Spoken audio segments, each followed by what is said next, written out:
call the March 24th, 2022 meeting of the Burlington Conservation Commission to order. Okay, for the record, all 7 commissioners and our associate commissioner are all together in one place. So they're all present, okay, which doesn't happen too often. The first item of business is citizens' time. Is there someone here who wants to talk about something not on the agenda, somebody either on WebEx or in person? No. All right. Okay, with that, I'd like to note on the agenda, item number 8, which is the continued public hearing, 102R Wind Street. It's to replace a culvert and restore a wetlands and stream bank. It has been continued until our meeting of April 14th. Could I have a motion to continue that hearing to April 14th? So moved. Second. Second. All those in favor, you can raise your hand, everyone's here. Hey. Okay, 7-0-0. All right. Larry, yes. could I just like to announce, so this is Don McDowell's last meeting? Who's? Don McDowell, who's been taking our minutes for the last couple of yes. years. Oh, that's right, yes. Just want to say good luck to Don in her future endeavors. Can she hear us? Yes? I can. Thank you, Don, for all you've done. You've done a great job. Hi, Dawn. I noted in your email, and I wrote back, wishing you well, that you're taking on a new position in Littleton, is that correct? Well, yes, but my last day for Littleton is actually tomorrow. I got an offer from the town of Billerica, so I will be starting there Monday. Oh, you do get around. I was in Tewksbury for 19 years, so an opportunity came up I couldn't refuse. Where in Billerica are you going? I'm working for the select board Oh, okay, very directly, nice. so it's 3 minutes from my house. So Oh, wow. Even better. yes, Well, I'm sure everyone on the commission, including myself and our staff, wish you the best of luck. You've done a really good job for us. Can't thank you enough. thank you so much. It's been an honor to work for you guys. And if you ever decide you want to do a quick jump back, feel free. Yeah. Thank you very much. All right, thank you. John, thanks for a minute. Sure. Yeah. Okay. All right, should we continue? Yes, all right. But actually, so we have a replacement, and he happens to actually be in the audience. A replacement for who? For Don, Okay. and it's Tom Pryor. Hello, Tom. Hello, John. He has an environmental background, and he's actually wants to know more about conservation, so he is going to be doing the minutes going forward. That is fantastic. Tom, welcome. Now you know what we do in painful detail, because you have to write it all down. All right, very good to see you. Okay, are we all set now? Okay. I'd like to take item 14C out of order. 14C, it says recognition, Gail Lima, Commissioner of 21. You taken out of order, so that means I can leave? You're out of order. No, I said you're out of order. I said. Okay, could I have a motion to take item 14C out of order, please? I'll move it up. So moved. Second, Second. It's Connecticut. all in favor? 7-0-0. Yeah, All right. One abstention. So, what we're going to do is say some nice words about one of our very valued commissioners. And Gail is just gonna sit there and listen to all this nice stuff. And I know you're taking this out of order because you know that as the meeting goes on, I tend to look like I'm falling asleep. So, That's beside the point. Okay, so let me just say first that this segment of our agenda is to make note and give tribute to one of our valuable conservation commissioners, Gail Lima. We are taking a few minutes to recognize your contribution to our town. Gail has been on the commission since 2001, so that makes it about 20 years or 21, something of that Yeah. nature. About 21 or so. Gail has chosen to leave us, opting for retirement in a neighboring state. When Gail just told me that she was retiring from her teaching position, I actually thought she'd be spending more time with us on the commission. Instead, it gave her the opportunity to head, tail, and run, unfortunately. Gail knows very well that the Conservation Commission manages 300 acres of conservation land. And of course, she lives on bordering one of our favorite Sawmill Brook conservation lands. Over these 21 years, Gail has shown us how to be a dedicated conservation commissioner. For example, Gail knows that a key role for the commission is the promotion and development of Burlington's natural resources. So, she recently started up some walks leading folks through our conservation areas. Gail also knows that we try to avoid applicants planting non-native species, trees, and plants. She talks about that frequently when she is asked for comments. You have participated in many walks with us through proposed construction sites to determine how we could protect our natural resources of bordering vegetative wetlands, stream banks, areas that flood, and a variety of wildlife habitats. After 20-plus years, I have looked forward to seeing you show up at site visits twice per month prior to our meetings and our meetings on the next day. I always felt that you had done your homework because you actually had a lot of things to say when I called upon you. So we're here today to recognize and thank you for your 21 years of service to our town through the Burlington Conservation Commission. Burlington has greatly benefited from your tenure with us as a commissioner.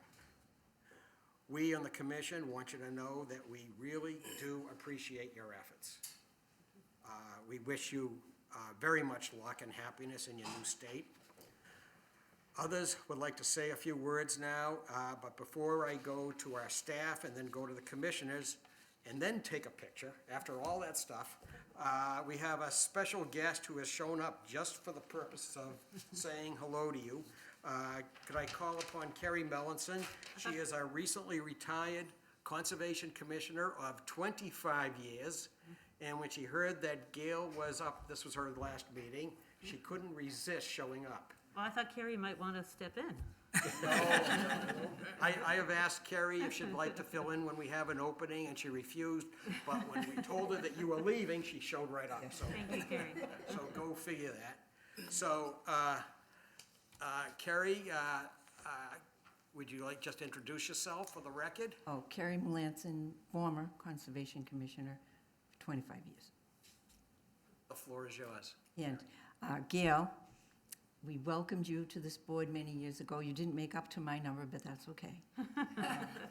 I'm sorry, really, really, really sorry you're going, because I know what a job you've done for us. You've done wonderful for this town and kept everyone on their toes, too. We'll miss you. We really will. And I hope the land and property that you have now stays in good shape. Me too. You kept an eye on that conservation land behind there, too. That's good. I hope the next person is like you. I hope so, too. Let me see now. We wish you the best. We don't know if you'll be getting into anything like this when you leave us, but there'll be something for you. If you don't mind. I know you're retiring, but if you don't mind, keep your hand in there. And we do wish you the best, Gail. Thank you very much for coming to us all those years ago and staying with us so long. Thank you. Thank you, Carrie. Thanks a lot, Carrie. And thanks for coming. Yes, and thanks, thank you for being a good colleague. And, Oh. and I, especially all those times working with you, getting the trees ready for the voter day. That was great fun. Yeah, yeah. And I did get rid of, I'm looking at everyone now, and I said, I'm not a computer person, and I'm seeing computers. I said, oh, good, that would have been my excuse. But I could get off. But look at all that paperwork. Gail helped me with the paperwork. I had a lot of paperwork once. Yeah. And I did get rid of every scrap, Gail. That's right, you had a lot in the garage. Yes, I did. No more, no more. Carrie, you notice I don't have a computer in front of me? You're the only one. I know it. See, I you would have feel like lost a me. dinosaur with a rotary telephone. Okay. Okay, All right, thank you. Thank you, Carrie. Good to see you. Good luck, Gail. Thank you, Carrie. all right. So now I'd like to call on our extremely valuable staff, and I do mean that. John, and then Eileen. Thanks, Larry. So Gail, obviously you're gonna be missed. You know, I knew it was inevitable at some point. I figured you'd go to Montana or something, someplace with more trees and fewer people. It was only a matter of Not as time. many trees in Montana. Right, well, okay. More open space and fewer people. So instead you went to Maine where there's more trees, more moose than people. But it's been great working with you. It's been great having 3 or 4 commissioners for such a long period of time who have so much institutional knowledge. And obviously you have, besides the knowledge, you've got like a great love of the environment and nature. And you're a fellow tree hugger, and you'll be missed, definitely. Thank you. Eileen, the floor is yours. Gail, I've learned a tremendous amount from you. You as a commissioner, you're always so calm and collected in our meetings, as well as being prepared and, you I know. have to write that down so I can tell them. Put that on your resume for the next position. I've loved having you as a commissioner. We're going to miss you so much. You know, you're just a wealth of knowledge. But good luck in Maine, and I hope you have a fantastic time, and don't miss us. All right, I'll go through the commissioners for any comments. Jennifer, please go next. Sure. Gail, thank you for everything you've done. You've been a role model to me. I haven't been here for very long, but I've enjoyed working with you in the time that we've had. So thank you for that, and I wish you the best of luck in Maine. Yeah. All right, I'm going to skip Dawn for the moment. We'll go back to him. Ed? Gail, I can almost say what I said yesterday with an arm around you. It was like Carrie, the same message. I learned a lot from people like yourselves as commissioners. It kind of set me up, I think, for looking forward. What I love about trees, I never loved as much as I do now. For what you've actually shown me, bushes, what do you plant in wetlands, things of those sort, have really come a long way for me. So I'm wishing you the best. I will visit you in Kennebunk. Sure. All right, Bill? Well, Gail, I'm really glad that you're going to a place that you seem like you're really looking forward to. Open space, a lot of trees, a lot of wildlife, a lot of nature. So because of that, we've decided to pool our resources and buy you a special gift. We got you a full year's supply of full service from Mosquito Squad. Yeah. That is not true. And let Yes. the record show, Mr. Chairman, that is not true. I didn't know where you were going with that one. No, I've told Bill how I run around closing my windows whenever I see them rolling down the street. But I do really admire the way you value and respect nature and the environment, as was mentioned on your personal property as well as on the job. And I know that you have valued the resource area and respected it, that you live near, and clearly disliked when people didn't. So I think that's a credit to you. I also like the way you always kept the meetings moving by saying things like, Larry, come on, I gotta get up at 4:45 tomorrow. So that was appreciated. But on a serious note, you taught me how to look at things on a wider scale. You know, when I first joined, I studied all the regulations, and I wanted to make sure everybody met the regulations and every letter of the law. But you look at things in a grander scale. You make sure they meet the regulations, but you're always asking things about, what about that flat roof, and why can't you do some solar panels? Or, you know, you make sure that they go beyond the minimum requirements. And it's a credit to you that many people have, especially some of the larger scale projects, have gone beyond the minimum requirements, and that's an enhancement for the whole community. So I certainly appreciate what you've done, and you'll be missed by the commission and by the whole community as well. Andra, floor is yours. Yes, I think Bill and Ed, they already spoke a lot of things, and only good things I have to say that I have also learned a lot of things from you Yeah, thank you. over the years. And I was so glad to see you. In fact, I want to mention that I was very, very glad to see the depth of your knowledge on wetlands and different kind of species and energy conservation, which is Bill was saying, like solar panels. I was really, really happy to see those kind of things. And we would definitely miss you you were so valuable to this commission that I cannot even describe. Thank you. So, one thing I want to say that I was also watching Gail, and Gail was participating on each and every project and giving us the depth of your knowledge, you know. Thank you. And congratulations on the happy day of your retirement. Thank you. Kent, the floor is yours.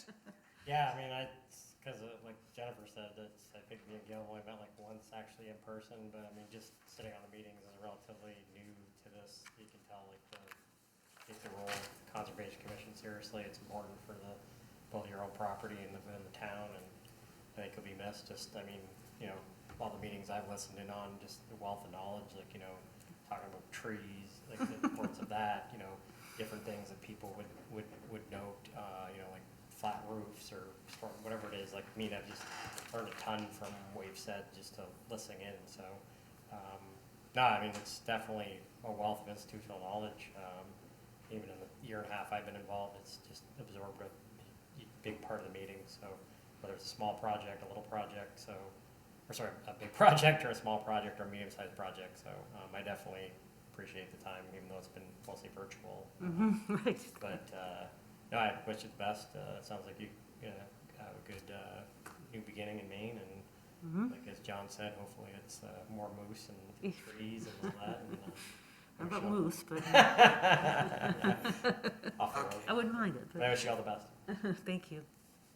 Okay, lastly, we have Don. He has a couple of words for you, and the floor is yours.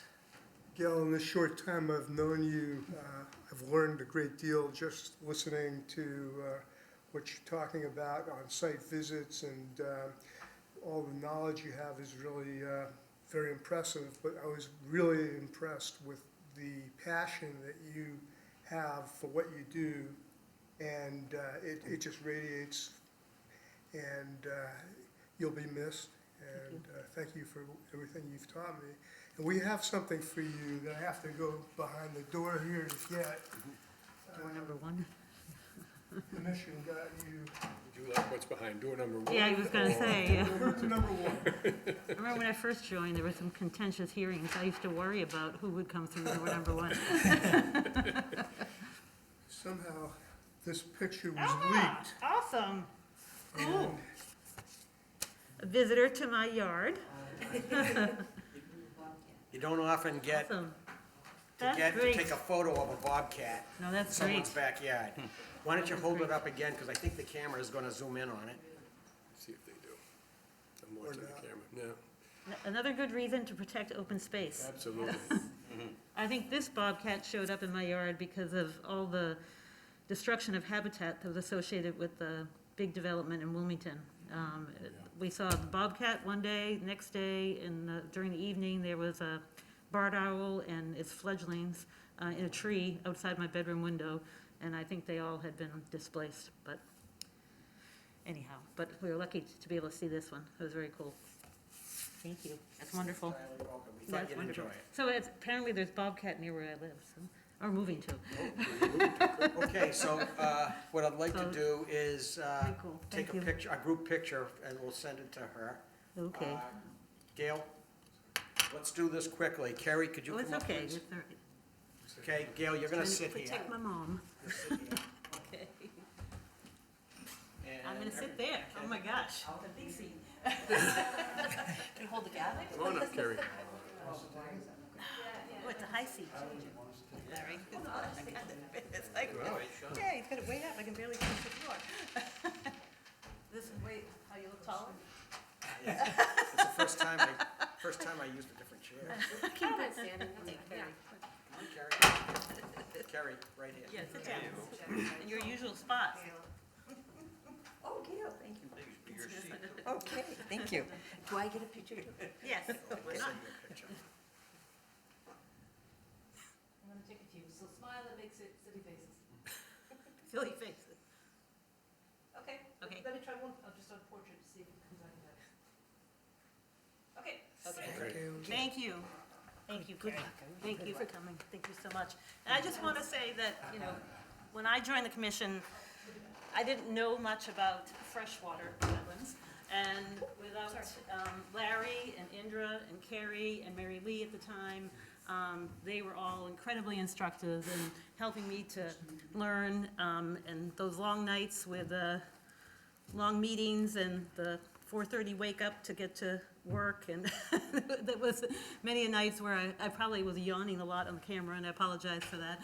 But I've always liked things where I learn from, and this is something that I continually learn from, so I think it's a great opportunity for the people to get involved with, as well as encourage all the commissioners to encourage people to go out to the conservation land, to know not just that, why we protect these open spaces, and also to go to the MACC conferences. That as a educator, that they were not only good just in terms of preparing for meetings and learning about what the regulations are, but some of the talks were just interesting. I took stuff back to the classroom and whatnot. It was a really great opportunity, and I appreciate the town supporting that kind of education.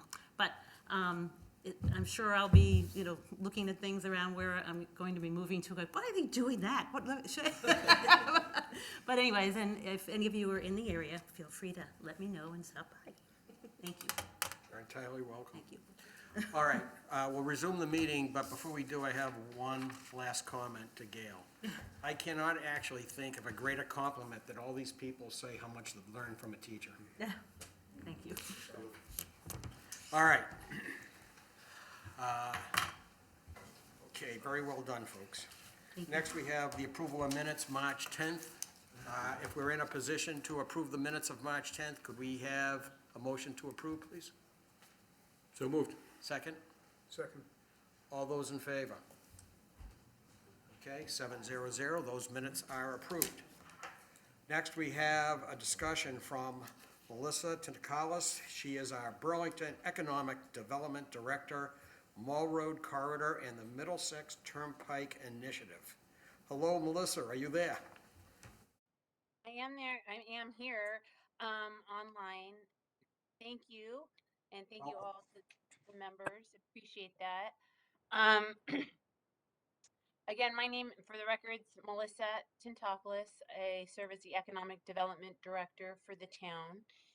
And, John Keeley and I were speaking, as well as Eileen Coleman, just in terms of, colleague to colleague around, a project an initiative that started out in my office, but as we talk together and collaborate, understand there's a lot of overlap with conservation. And I wanted to come here not only to share that initiative, but hopefully kind of share my thinking on the overlap. And I would love to hear, your input as well. So let me just get a little situated here. I have a few slides I wanted to just share with you, and it's a little difficult for me to see everyone there. Is anyone familiar with the the Mall Road Middlesex Turnpike Initiative? Just raise your hand. 2 or 3. 2 or 3. Okay. So a couple years back, I'll just give you a little bit of background about my office, the initiative, and then some of the overlap, and then if you have questions. Does that make sense? Sounds good. Go right ahead. Great. And I just want to just recognize Gail. That was a very beautiful, committed volunteer. So I think that is very sweet that you guys been able to recognize her. So a couple years back, town meeting had put forth approved a position called the Economic Development Office or Director position. And I was hired to kind of frame out the office and a work plan for that. Part of my work was really to kind of organize our economic development goals. And in that process, I did a lot of community outreach and stakeholder interviews. And what we outlined as some of the big goals was, focus on enhancing the life science, helping the mall kind of, this is even before COVID, move forward in the new kind of landscape of retail, support our small businesses and the town center as our more neighborhood serving commercial district. And then also kind of look at, communication and how we're, improving that from, I would say, from the business perspective. So those had been the big goals for economic development. And in doing so, I've been, fortunate to secure a few different grants. And one in particular has, kind of taken more shape, and that's with mass development. In mass development, we secured a grant to really take a closer look at the Mall Road Corridor Middlesex Turnpike, and look at not only the existing development, but what can it take on? How much more capacity can it take on? But also what community goals we can achieve from that development over time.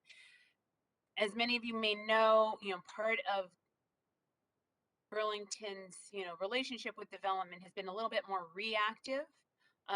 Developers present ideas to us, we kind of respond or push back, but we're not putting forth our ideas. So part of the initiative to work with mass development was to look at this area to say, hey, what do we want in this area for the next generation? Having just completed like the 50 to 60 year mark with the mall, we want to look at the next 50 to 60 years, right? So that was part of it. And a lot of people think like, okay, well, economic development, that's just about, development, like thoughtless development, pro development. But I think part of why, I've been working with Paul, part of why, our outline has been a little bit more thoughtful, because it's not just about development, it's about, thoughtful, sustainable development, and how you're achieving these local community goals that we talk a lot about. I looked at that master plan, a lot about preserving open space, preserving, enhancing walkability, things that we don't have currently, because we can get sometimes steamrolled by developers. So part of it is, making sure we advocate for what we want, because these assets over time not only improve the value of the commercial properties, but enhance the value of our community. So those are things that kind of I've thought about. I'm going to share this real quickly, and it's just a couple of slides.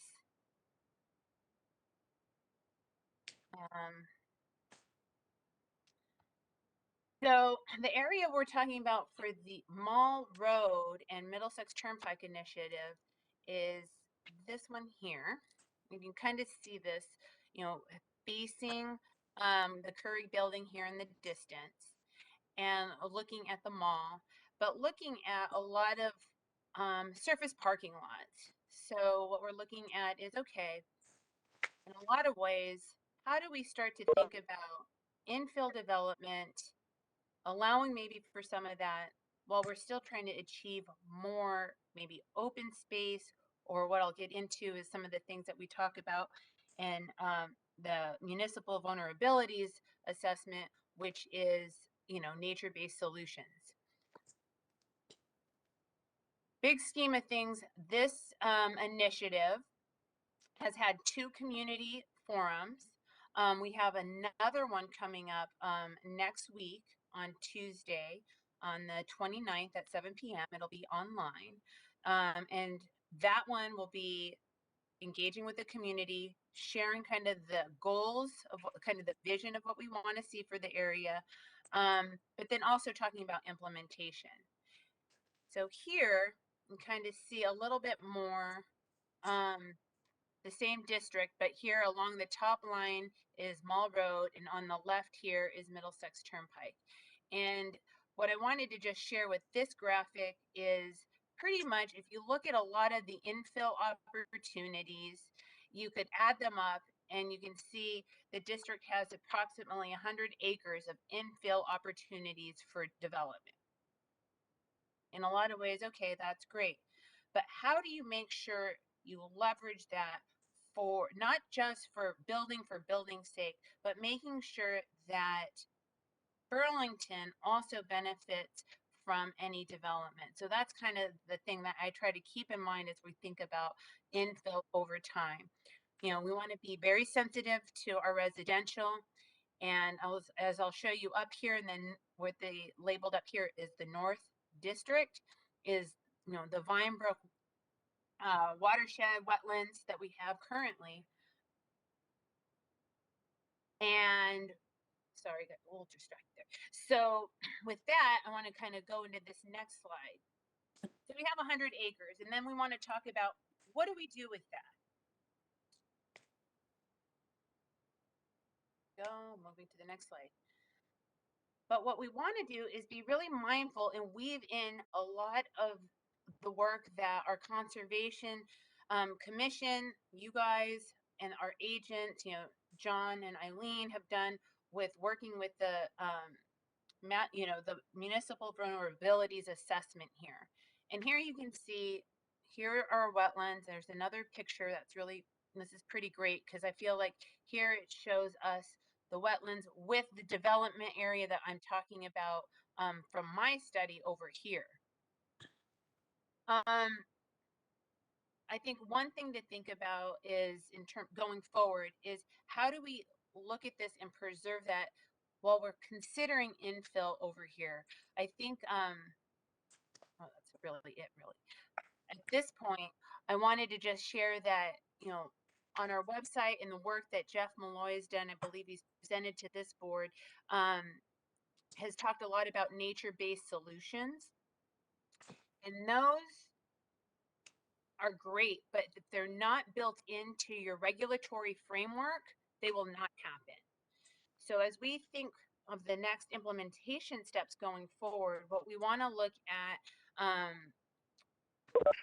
as this area is like not only allowing for maybe some infill development, but really requiring some community benefit around open space, around connectivity as we go forward, and really build that into the zoning. And hopefully we plan the next kind of steps will be to craft zoning for this area. And with that, I just wanted to share with you, like, our meeting again is next Tuesday at 7 p.m. And if you have any questions on that. Okay, thank you. Let's go to our staff. Did you have any questions? You've heard some of this before, but do you have any comments to get us started? So I went to the first two forums. They're very, they're great. You should try to attend Tuesday if you can.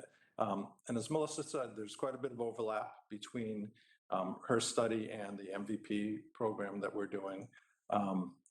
They're both sort of focused in the same area, the Vinebrook area. We're focused on the Vinebrook watershed, which is a little bigger, but we're both sort of working towards the same goals to increase basically quality of life. We're trying to reduce flooding and heat island effects. They're also trying to improve pedestrian connectivity, making it a more livable, walkable place, which is certainly compatible goals. And so I definitely encourage you to try to attend on Tuesday. Okay. All right. And Eileen, do you have anything on it? Nothing to add, apart from what John said. You know, Okay. It's a great project, so attend on Tuesday. All right. So let me ask. Bill, are you muted? I think so. There's an echo from somebody. Am I muted? I am not. Oh, okay. All right. Thank you, Billy. So let me just start out. Could you just, so we're all on the same playing field here, could you explain, is the mass development is a grant? Is it a grant that Burlington applied solely or with other communities? That's the first question. And the second question is, when you add up 100 acres of infill, maybe I'm the only one who doesn't know what an infill opportunity is, but how do you add up infill? Is that all the surface parking lots, for example? I don't know what you mean by that. Happy to answer that. So Mass development is its own organization. So they help communities. It's a quasi-public agency, and they help communities and fund projects. So we have more community-driven plans and initiatives, because at a lot of times communities cannot fund their own projects, then they become subject to the whims of the developers. So what they try to do is kind of put them on the same playing field and give them, kind of the financing for some, I would say, planning and forethought that maybe, a developer would have on their own property. So, but as a community, we, the Economic Development Office through the town, submitted a grant to Mass Development. Mass Development gave us nearly $100,000 to fund this study. And partly, it's not only just, again, for development's sake, but it's looking how we are particularly located. We have a lot of geographic kind of local advantages here with the freeway and with, the proximity to Boston, Cambridge, for for increasing some development. But that's kind of where we want to leverage that potential. And so when I say infill, I'll just share this real quick again.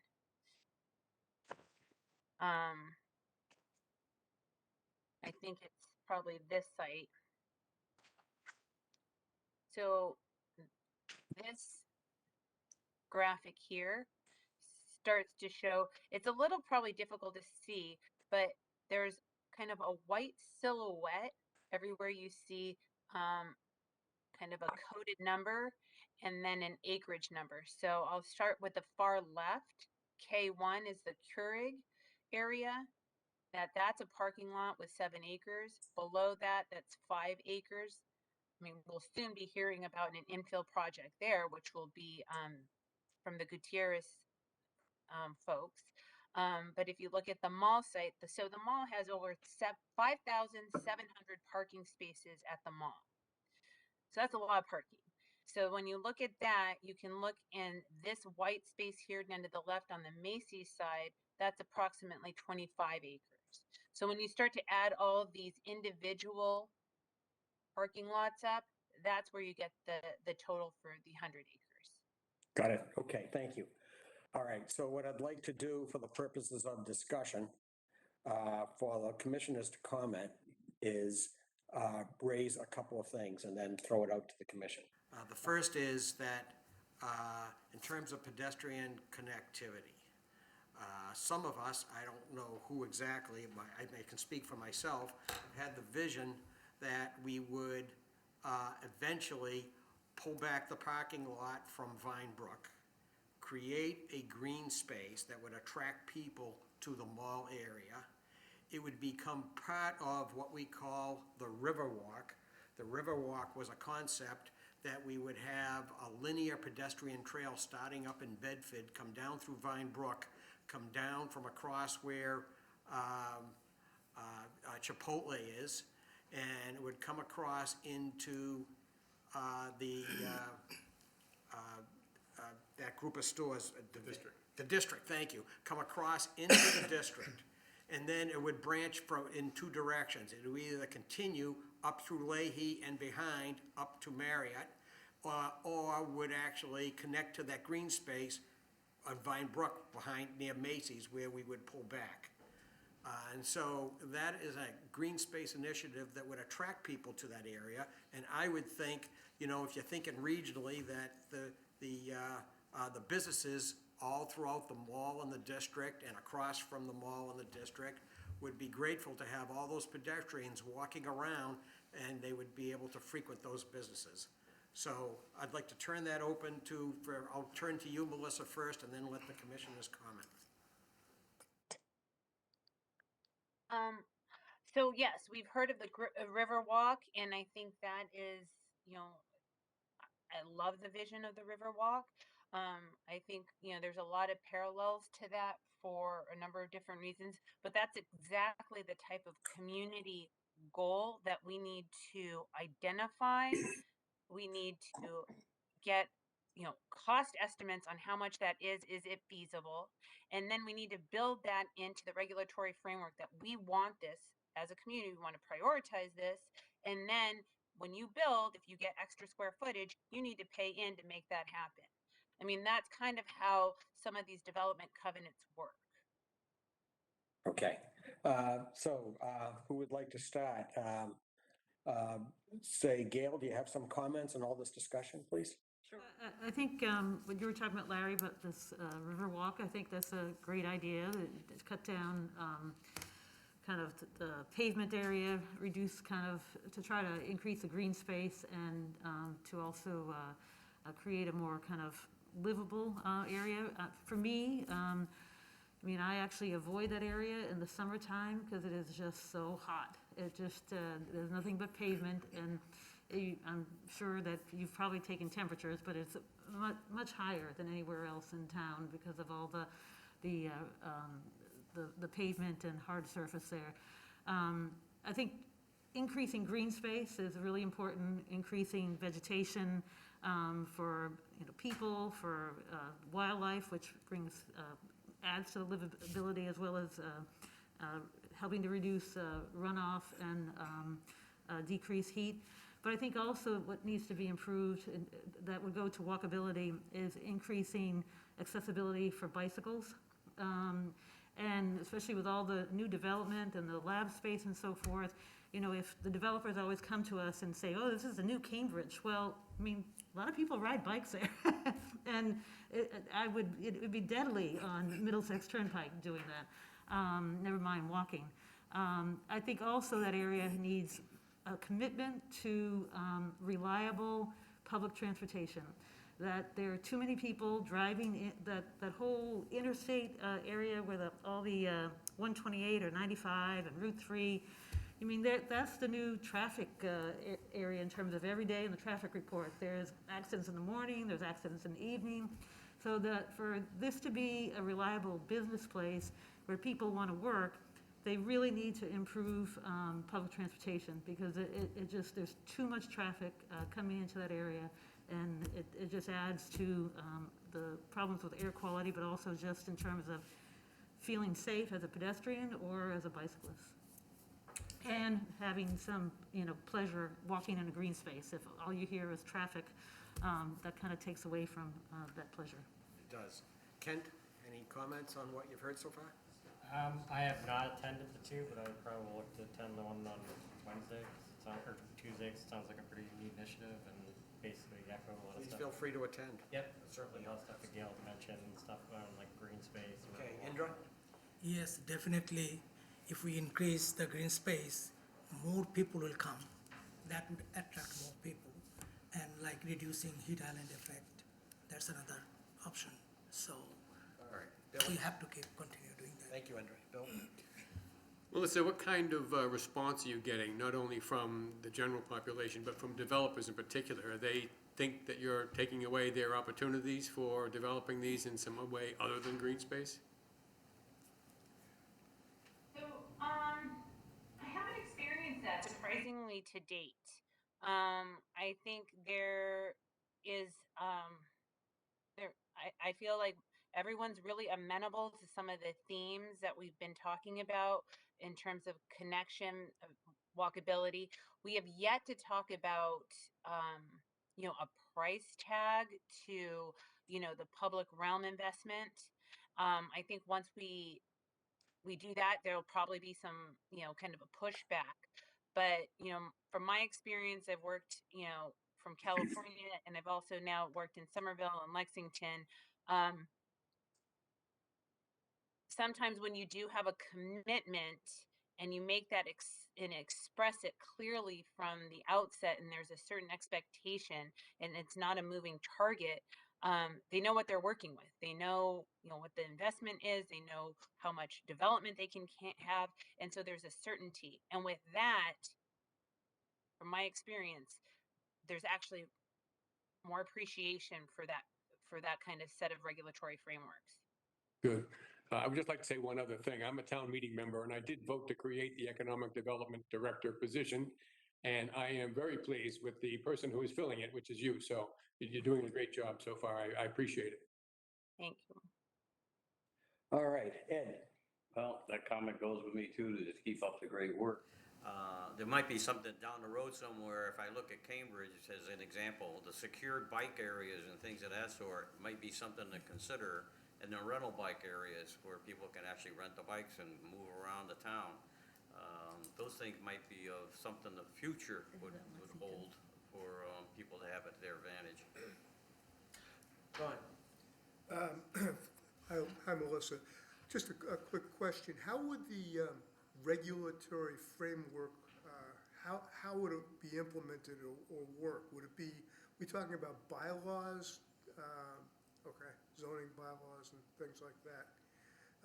The other question I had was, is there any, at this stage of your study, is there any consensus at all as to what people want to see there?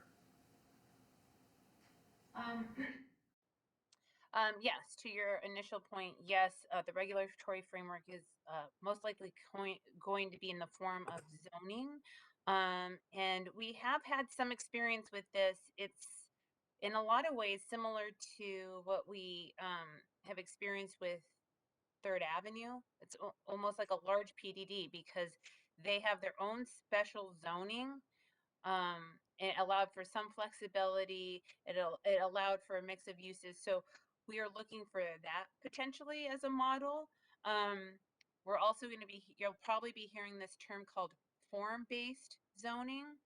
And when you're looking at that, it's a little different from our classic traditional zoning, which is more Euclidean zoning, where it like divides up, based on uses, kind of from the old industrial way of like separating, homes from industry. Now we have a lot of technology. We're much more sensitive to that in different ways. So form-based zoning might be talked about. Design standards might be talked about. So that's yet to come. So I think just so I'm clear that our third meeting for this will kind of culminate in like our goals, and then it'll outline the next steps. The next steps will probably be the most challenging, and that's where we'll be crafting the regulatory framework, the zoning, or the design standards, and that will probably, what we're anticipating, we'll be working with a group in town meeting to really develop that. So, and that'll take time over the next probably 8 to 12 months, I imagine. The other thing you asked about was just like, what are we hearing? Surprisingly to me, there's a lot of consensus in Burlington about, walkability, bike connectivity, and just being able to maybe we don't have the train, but once you get to one spot with your car, you want to be able to walk around. And we've heard that a lot. And so that kind of feeds into a lot of this kind of 15-minute city. I don't know if you've heard of that. That's about like getting to one place, but having ways to walk, an environment that's not just, oh, it's a sidewalk along a fast moving freeway, but it's actually attractive. It actually serves kind of with nature-based solutions. It serves the environment. And those are some of the elements that we've heard about in the last couple community forums. Okay, Jennifer? Sure, Don stole my question, but thank you.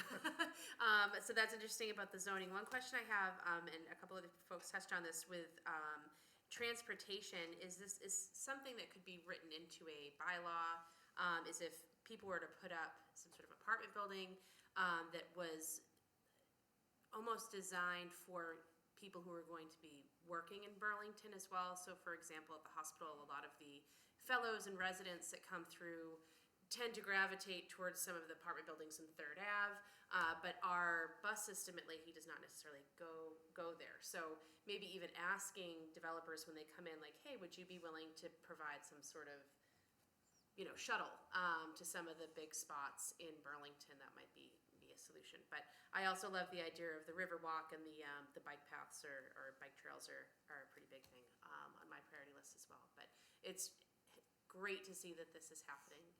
So thank you for the work that you're doing.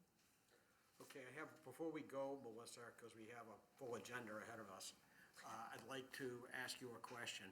Do you have the limited information that we have developed to date on the concept for the Riverwalk, which shows some maps and stuff, redlined where it would go and so forth? Do you have the concept for the bike path connection to the Lower Vinebrook Bike Path, which is just outside of Burlington on North Street in Lexington?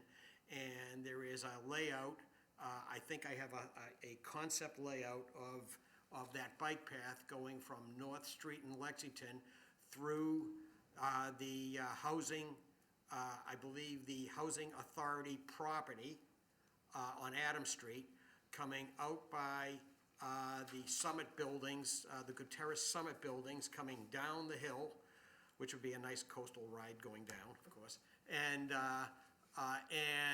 then goes under Route 128, and then goes up and behind Barnes and Noble by the grill that's changing hands, I think, and then behind Barnes and Noble and the Yard House and so forth, and ends up at Third Ave.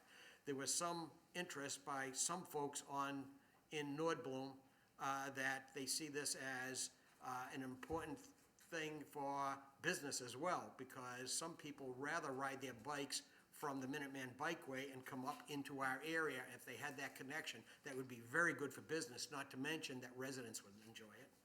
So do you have any information on that? If you don't, I will send you that information, whatever I have. It's not very much, but I have some. Thank you, but yes, we have both of those plans. We have the feasibility from, I think it was the boss, forget exactly who did the feasibility on the bike study right now. That was BSC Group? BSC, thank you. And then we have the Riverwalk plan, and those have both been fed into the Mall Road Middlesex Turnpike initiative. So those consultants have seen that. So that has already played a factor in the thinking. All right. And last question, are you anticipating a zoning regulation that would give, the way it would work is it would give an incentive for having denser, like a parking structure in exchange for a green space being reclaimed? Are you thinking along those lines?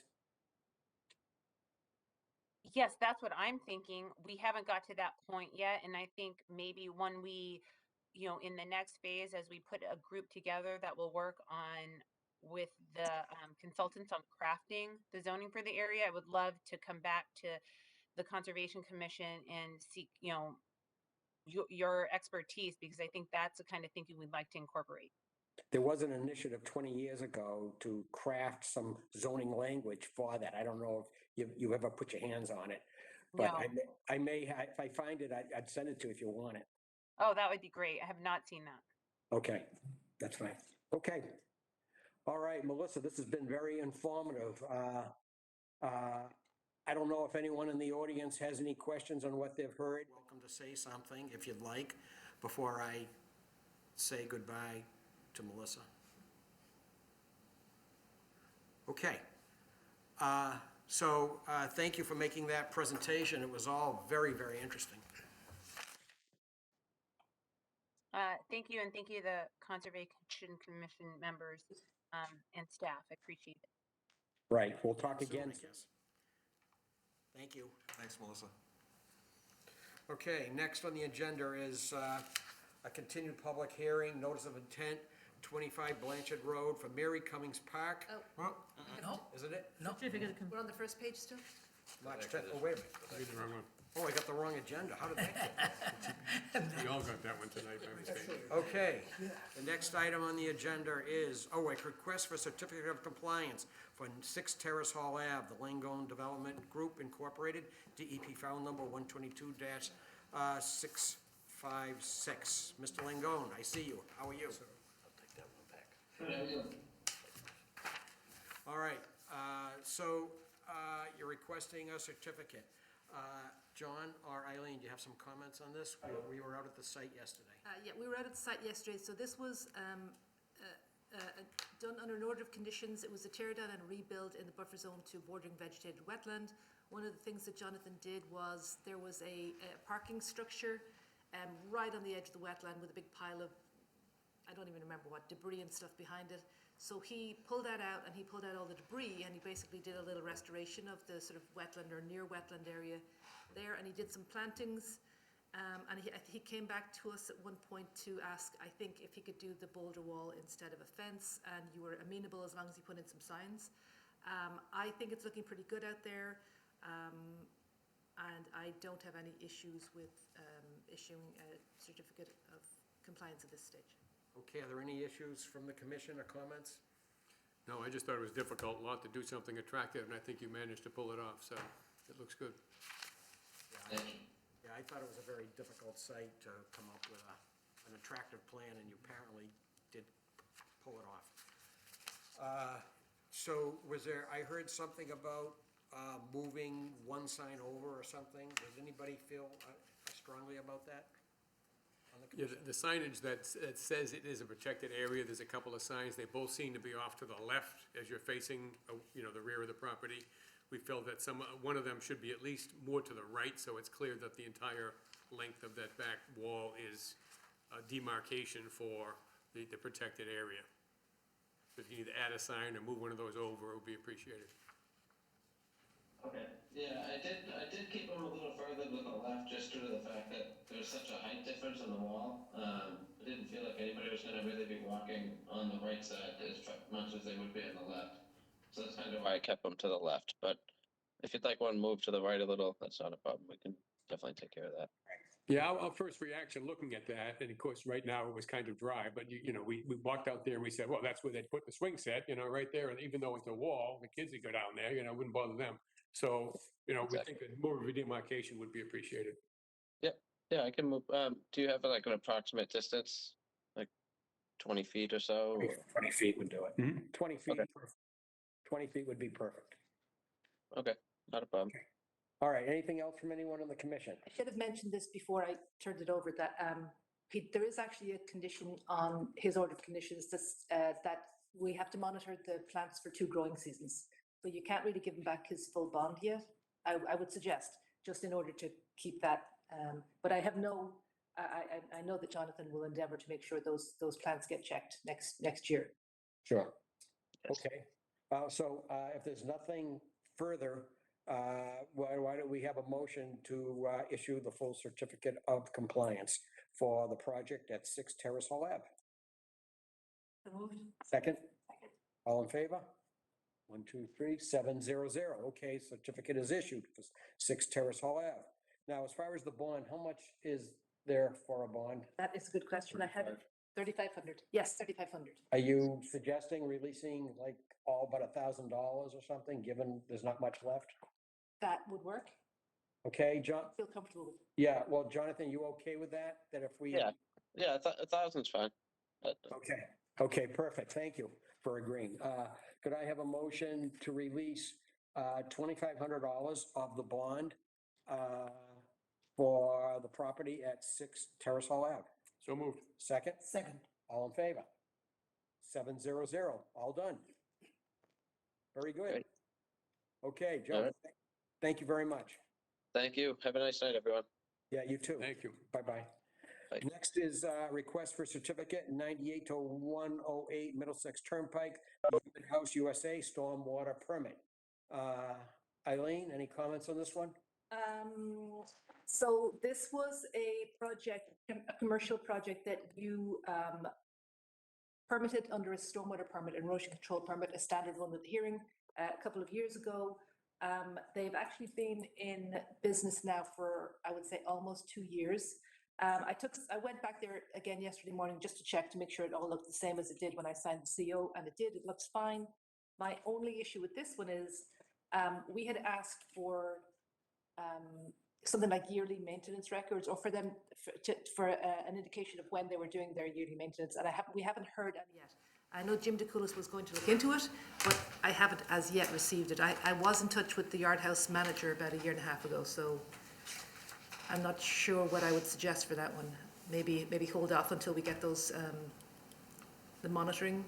Okay, have you data. recently submitted a request for the O&M reports? I just mentioned it to Jim DeCoulis, who was the engineer who submitted the COC. I just mentioned it yesterday. Is there someone here online for the Yard House? I Well- don't think he is. If they're not here, then they probably won't object to us holding off.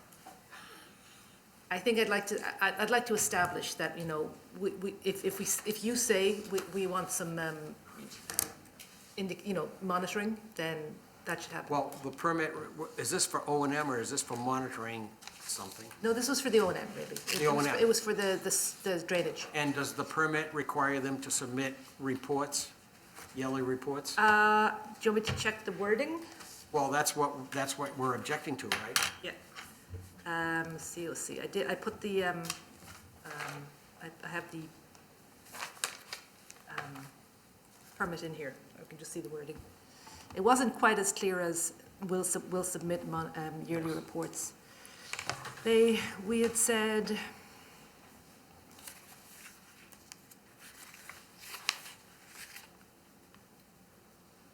the party responsible for the implementation and management of the O&M plan shall submit documentation yearly to the Conservation Commission, which includes the name and contact number, a copy of the contracts, and a certification of understanding, and so on. So we haven't received anything yet.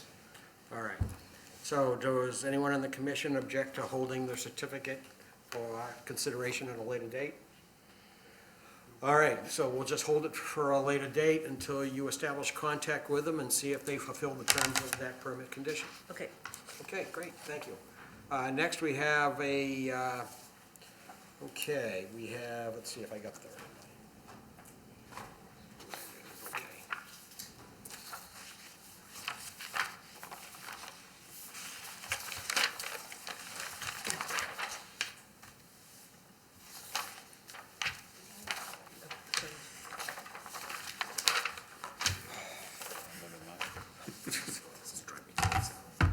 All right, here we go.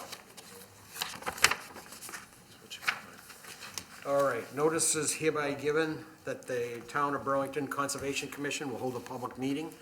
And at this meeting, a request for determination of applicability has been filed by Michael and Nicole Santa Maria.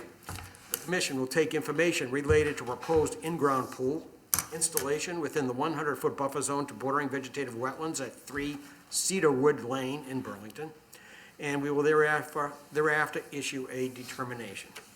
The application's being heard pursuant to the State Wetlands Protection Act and Burlington Bylaw Article 14, and a copy of the application's available in the Conservation Office or by emailing conservation@burlington.org. Okay, so is either Michael or Nicole Santa Maria online? Yeah, we're in here. How are you? All right, good evening. Good.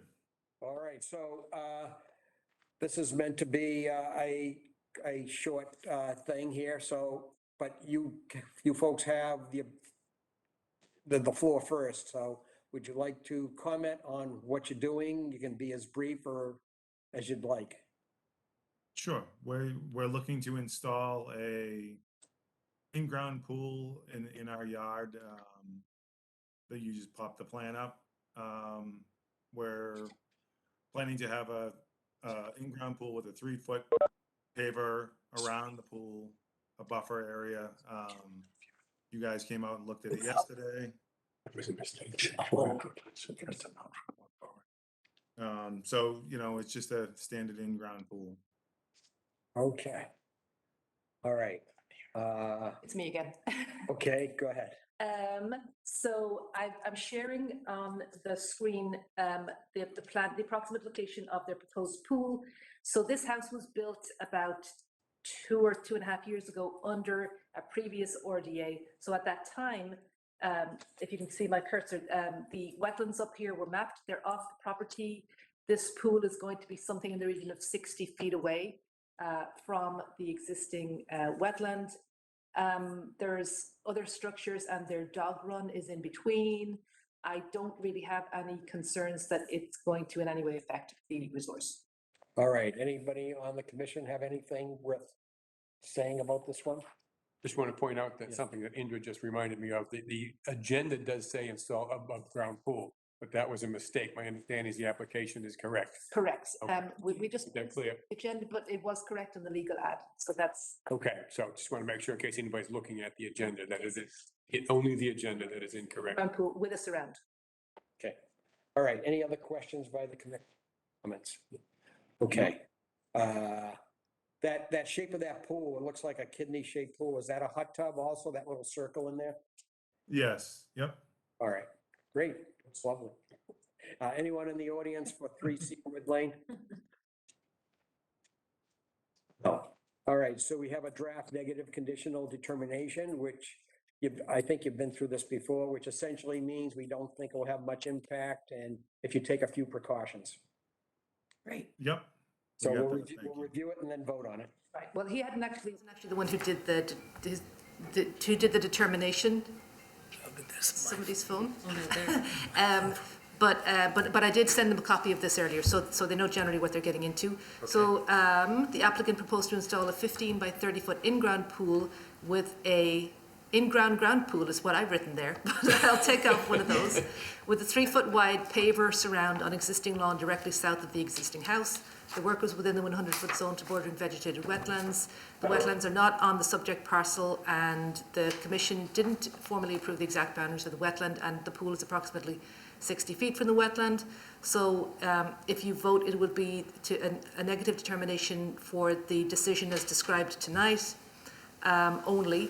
All construction, demolition materials and excavated soils should be disposed of off-site in a legal manner, and no excavated soils should be placed beyond erosion boundary. I think in this case, we're thinking that we don't really need erosion controls because there's already a lot of fencing up around there. There should be no stockpiling of soil or other materials within 50 feet of wetlands. No tracking of sediment onto roadways shall be allowed. No filling or significant grading of the property shall be allowed under this decision, and all existing drainage patterns shall be maintained. The project should not increase the rate or volume of runoff or cause storm or flood damage to abutters or property of others. Debris, sediment, lawn clippings and landscape materials should not be dumped in the vegetated wetlands. Pesticides, herbicides and fungicides should not be used within 100 feet of wetlands or within wetlands. And fertilizer should be phosphorus-free. No chlorinated pool water shall be discharged to impervious surfaces that drain to the street nor within 20 feet of wetlands. And the last two are just saying that the commission or the representatives, meaning staff, may enter the premises to evaluate compliance, and non-compliance with these conditions shall be deemed a violation of the Wetlands Protection Act and bylaw.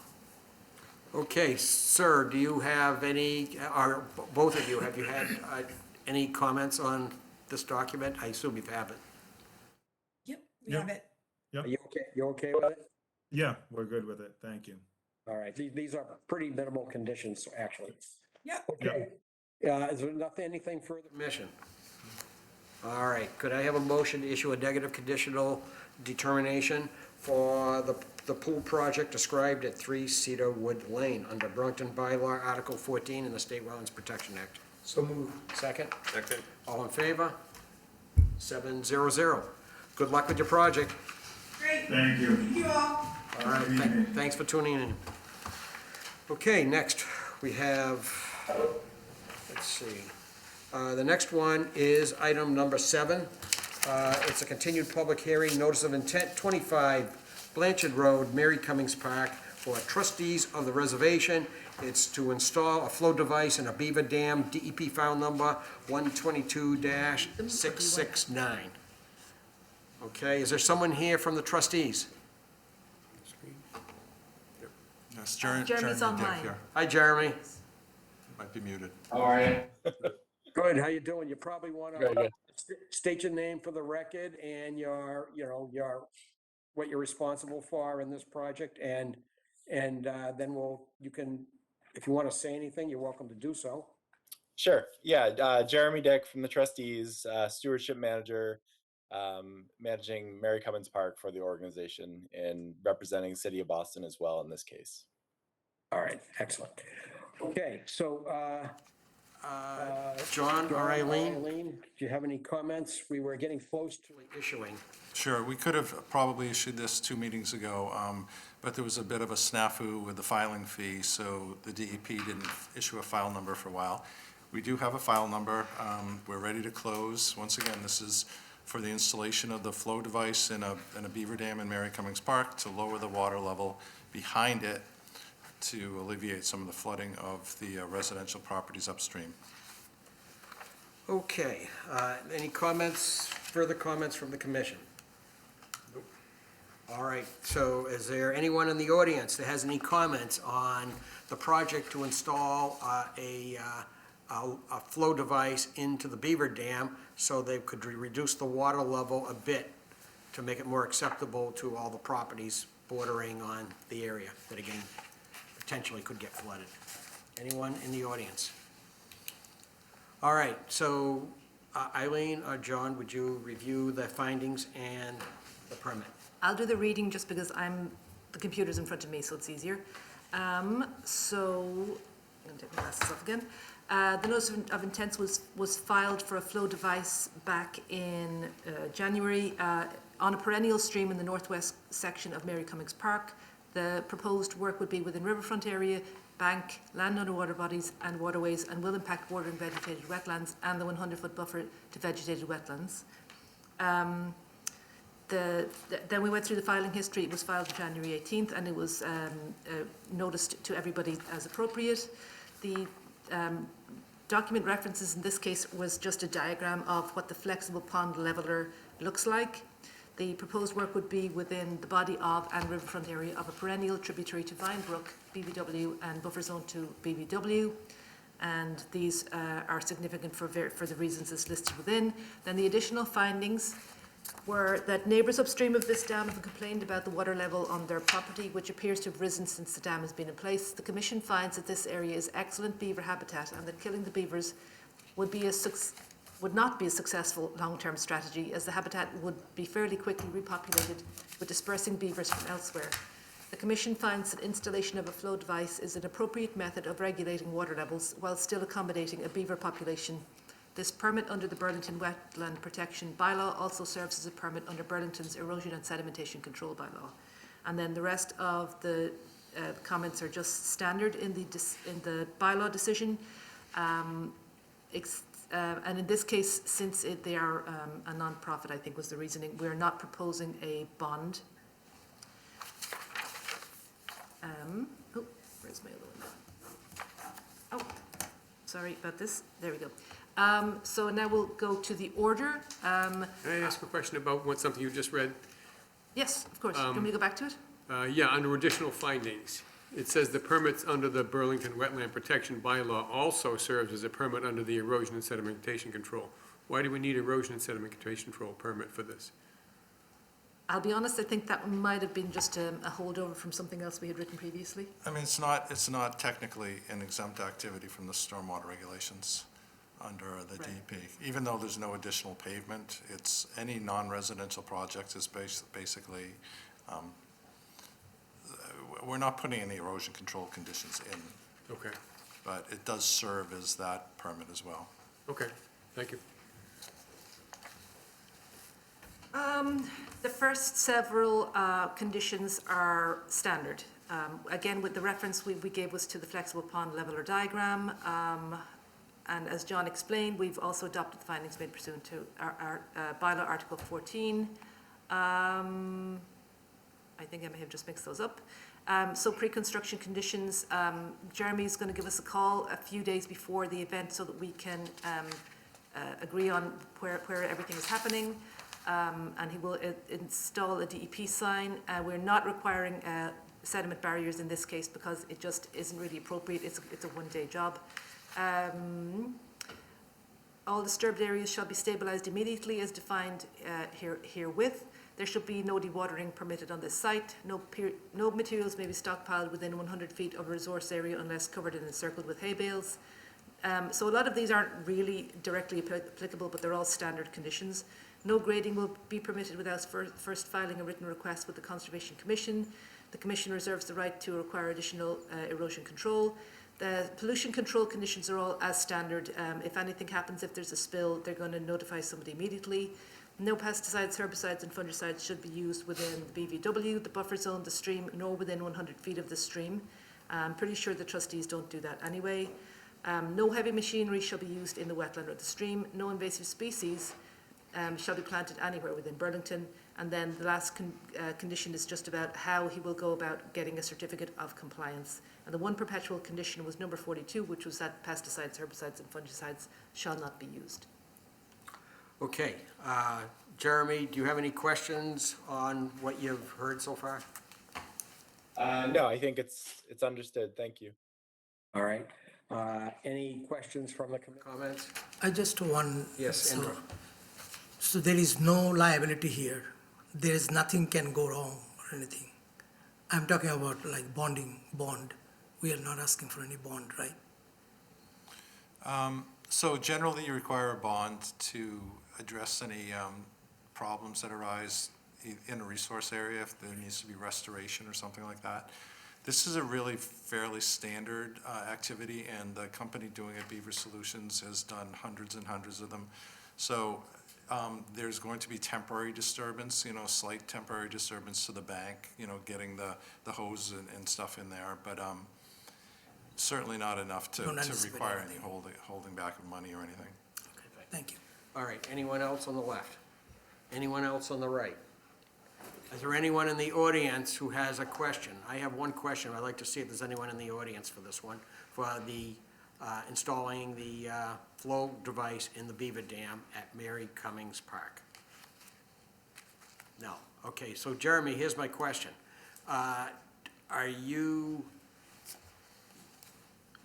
folks will be monitoring the water level, I gather, with the individual who's installing the device. And will you be meeting with the neighbors at some point after you see the effects of, when you're evaluating the dam, because they may wish it to be lowered more and it may not be appropriate, but I can see a discussion that they should be kept in the loop somehow. Do you see it that way? That somehow the neighbors, I know Dave Webb and a bunch of them are all concerned about this. Right. Yeah, I think we can have a meeting prior to the work being done to make some observations about the current water level. And then as the work is, during the time that the work is being done, we can monitor it. And then I think maybe late summer, after a couple months, we can look at that again with the neighbors. So yeah, I think that's fair.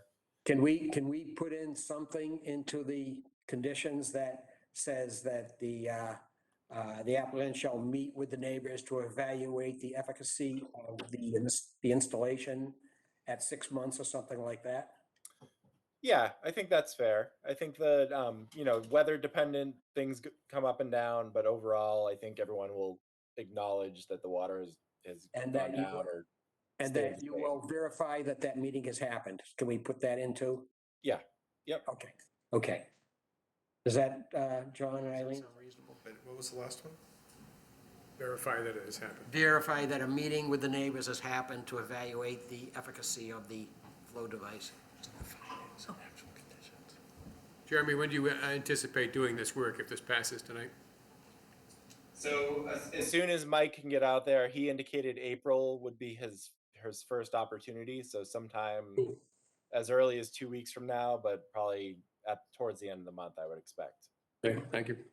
Yep. Okay, so, We have draft decisions. Could I have a motion therefore to close the hearing on DEP file number 122-0669? So moved. Second? Second. All right, all in favor? 700, the hearing is now closed. Could I have a motion to adopt the findings under Burlington Bylaw Article 14 for Mary Cummings Park installation of the flow device in the Beaver Dam? So moved. Second? Second. All in favor? Same vote, 700. Could I have a motion to adopt the permit conditions under Burlington Bylaw Article 14 in the State Wetlands Protection Act to install the flow device in the Beaver Dam for the trustees of the reservation, DEP file number 122-669? So moved. Second? Second. All in favor? Same vote, 700.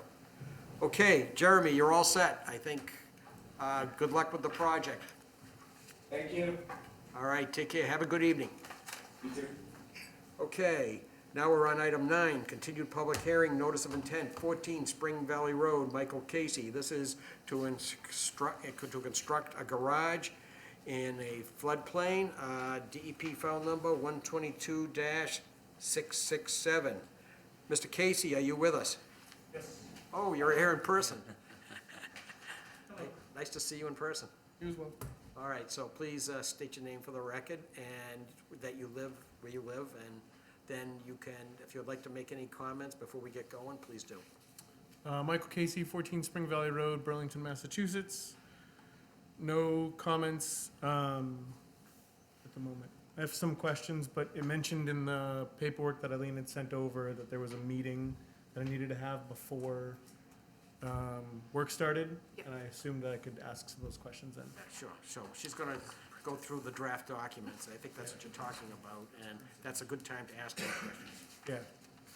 All right, so, is there anyone in the audience for 14 Spring Valley Road? Addition and garage addition? No. Okay, have any questions by the commission? Anything further? Eileen, would you like to do the review? It's actually, well, John's talking, aren't you? I'm sorry. Do you But I'll- want me to wrap it up before you go through the conditions? So you've seen the revised, there's a revised We should plan. wrap it up. Okay, so Sorry about that. the most recent, at the last meeting, you reviewed the most recent plans. Mr. Casey did check with the building department to make sure that it was something that was suitable to actually get a building permit. We wanted to make sure that it was, the building department would consider it legal. So what you basically have is an addition that's open on three sides with like grill-type garage doors. So the work is in bordering land subject to flooding. There is some floodplain filling because obviously there's three sides of the structure that are touching the ground. They are doing some floodplain compensation. It technically doesn't really meet the standards completely for incremental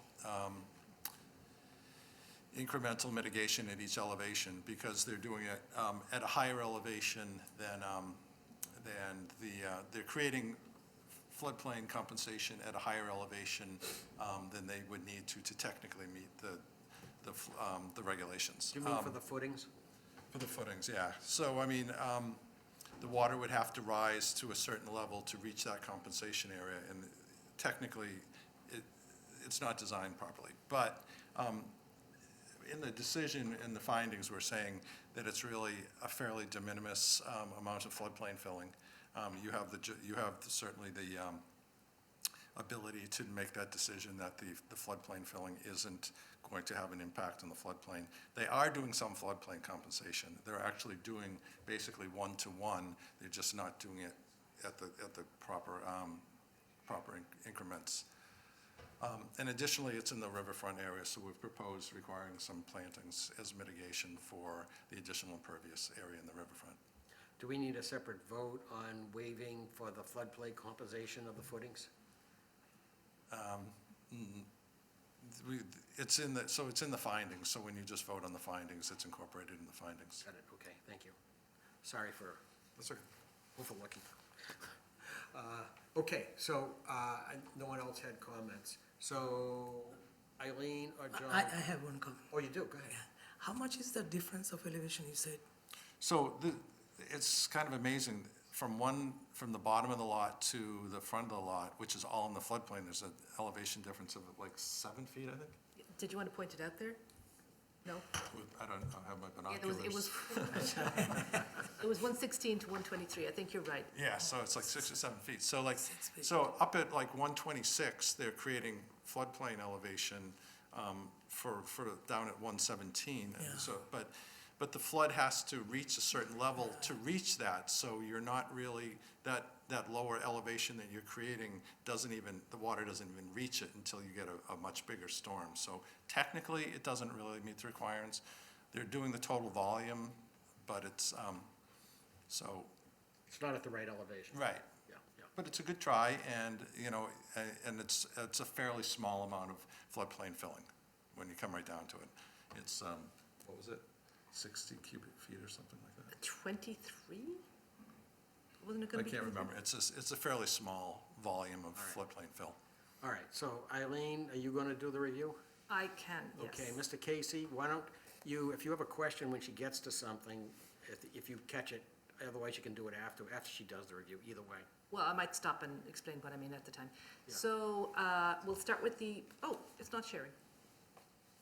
That's weird. How about I'll stop and I'll do it again. I don't know why it wasn't. No, I know why. I don't know. No, I don't know why. Share. Now it is. Okay, we're starting with the bylaw. I hope. A notice of intent was filed for the partial removal of the existing driveway and construction of an elevated deck and a 456 square foot addition to an existing family house within the riverfront area and 100-year floodplain of Sawmill Brook, that's the BLSF. After plan revisions, the addition was to be built on 7 piers. Then we went through the filing history, and these are the listed plans that Mr. Casey has submitted. Some of them have been superseded, and we've hopefully listed the last date. The Commission finds the project was exempt from the Massachusetts Stormwater Management regulations as a single-family house. However, the applicant is proposing to infiltrate rooftop runoff from the proposed addition using a Cultec SC 310, and erosion controls will be implemented during construction. The work was within the riverfront area of Sawmill Brook, a perennial stream. The Commission finds that there was no feasible alternative location for the addition that would have lesser impacts on the riverfront area. The Commission worked with the applicant to redesign the proposal to more closely adhere to the performance standards for work within floodplain.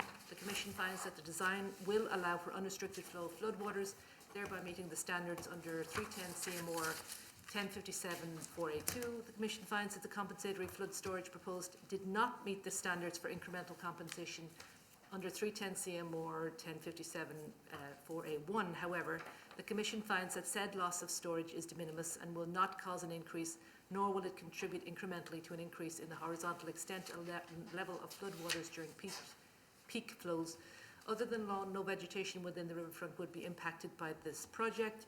And this part here is highlighted just because we are proposing that 3 native trees shall be planted on the property as improvement within the riverfront area, because an improvement is generally required when there's I'm just talking like when there's a project in the riverfront.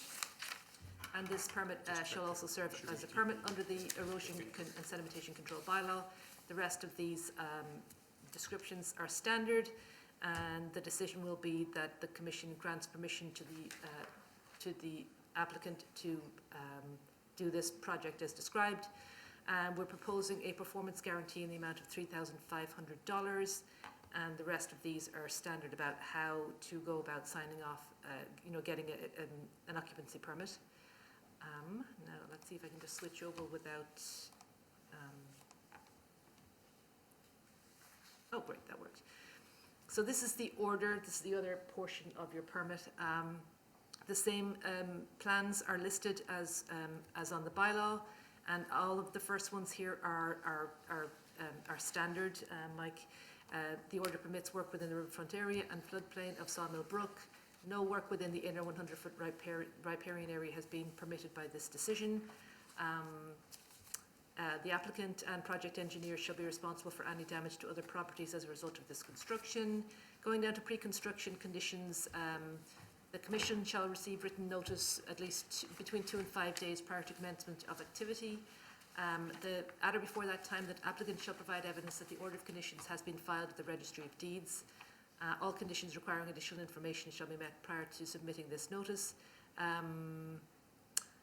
Prior to commencing work on site, the proposed limit of work shall be clearly staked with flags or marked in the field. And then also prior to commencing any work within jurisdictional areas, the applicant shall meet with conservation staff. I think this is maybe the part you were questioning. So John or I will come out. You will at that stage either have shown us that the order has been recorded. You will give us a list of anybody of the person who's going to be working on the projects. We'll talk about a dewatering plan if we find that one is necessary. At that stage, you'll have put up your DEP sign, which is the number that you had to wait for, and we will also be checking at that time that erosion controls are in place as appropriate, and then we'll sign off on you starting the project. So the erosion controls are, we've said, shall be installed as shown on the reference plan, and I'm actually not sure there was one, so we can decide that in the field where they should go. The sediment barriers may include but not be limited to 12-inch straw wattles. Materials shall not be stockpiled within 50 feet of the BVW or stream. No dewatering is permitted without a plan. The pollution control conditions, they're all standard about keeping the resource area clean and clear, and if there's any spillage, you let us know. Stormwater management, the runoff from the rooftop and driveway shall be managed as shown on the plans using a Stormtech SC310 chamber. Responsibility for maintenance of the stormwater structures is the responsibility of the property owner and any future property owners, and this condition will remain in perpetuity. The project should not increase runoff to other neighbours. Installation of that recharge system shall be witnessed by a professional civil engineer. No filling or change of grade is permitted within floodplain, which encompasses the entire lot other than the approved compensatory storage. I guess I could take that out because I think we all just agreed that to waive the compensatory storage. Right. What? No, to waive the no, there's still. Waive the strict adherence to. Right, but they're still constructing the compensation. The elevation. I'll leave it as it Yeah. says then. The condition shall continue in perpetuity as be noted on the certificate of compliance. The new addition shall be left open to flood water flow through construction on pilings and grated doors or walls on 3 sides. This condition shall be noted on the COC as existing in perpetuity.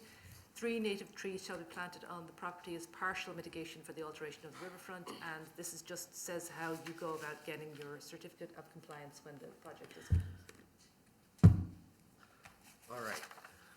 Did you do that all in one breath, Eileen? Pretty much, yeah. I've been practicing that. Okay. Mr. Casey, do you have any questions or anything? You can always call the office after the fact too, and they'll. Oh, I know that much. I've called many a times. No, I mean, I think, frankly, during this meeting, Eileen answered a number of them. One was the certificate of compliance, which I kind of gathered from the previous individuals is done after the fact. I had a question just about the written notice, if that was like an email or if they had to be formal or had to be very simple. Most people just usually call me and don't really do the whole formal thing, but you can feel free to send an email. Okay. And then John just answered the question about if compensatory storage was still needed, even though it doesn't meet the requirements, and the answer is yes. There was one part about the straw wattles, which I understood. There was another part about utility trenches every 100 feet in dams and stuff. That doesn't really apply to you. That's really standard conditions. All good, because I was very confused. And then the performance guarantee, I assume I just give you guys $3,500 and then you give it back in 3 years if I don't do anything wrong? In fact, we'll probably give it back sooner than that. Usually we'll give it back when the certificate of compliance is done. But sometimes in the case of what you heard there, if we are monitoring plantings, it may be held for longer. It just said in the paperwork, not less than 3 years, so I assumed that was the minimum time period. Oh, is that the way it says it? It does seem strange. 3 years? No, that's if it's a bond. A paper bond has to be for at least 3 years. Oh, do we have some older language? Do you? The paper bond has to be good for 3 years, right? Yeah, but we require cash bonds now, so. In a form acceptable for the length of the project, not less than 3. that's old That's language. old language, and That is let old me. So forget it. Just cash bond. I just deleted it. I am analytical, so I just want to make sure I'm doing it right. No, actually, thank you, because that's probably in nearly everything we're issuing. All good. That's it. Those are all the questions I had. All right, any further questions by the commission? I'm impressed with how closely you read this stuff and understand it. Good for you. Thank you. All right. You'll be on our list for future commissioners as well.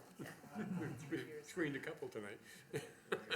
All right, so could I have a motion to close the hearing for DEP file number 122-667? So moved. Second? Second. All in favor? 700. Could I have a motion to adopt the findings under Burlington Bylaw Article 14 for DEP file number 122-667? Second? Second. All in favor? 700. Could I have a motion to adopt the permit? Oh, I didn't close the hearing, did I? I thought you did. Did I? Wasn't that the first thing we did? Did I close the hearing? Yeah. Okay, yeah, I did, okay. Then could I have a motion to adopt the permit conditions under Burlington Bylaw Article 14 in the State Wetlands Protection Act for DEP file number 122-667? So moved. Second? Second. All in favor? Same vote. Could I have a motion to require the posting of a cash performance bond of $3,500 for DEP file number 122-667 under authority of Burlington Bylaw Article 14? So moved. Second? Second. All right, any discussion on the amounts? Are you okay with it? Okay, all in favor? 700. All right, Mr. Casey, you'll get your documents soon, and all your good luck with your project. I have to tell you, I can't remember too many homeowner projects that have gotten this difficult. There's a few. And I don't know if I know of too many homeowners that would have stuck through the whole thing to try and get to this point. So you persevered. Nice job. Thank you. Yeah, if, just as a note, it is because I have called many times to speak to Eileen mainly. Lisa also has been really helpful. So I appreciate all of the patience with me in dealing with this process, for everyone, especially those individuals. It is our pleasure, I'm sure. Yeah, thank you. Thank you very much. Okay. Next on the agenda is item number 10. All right, so let's go.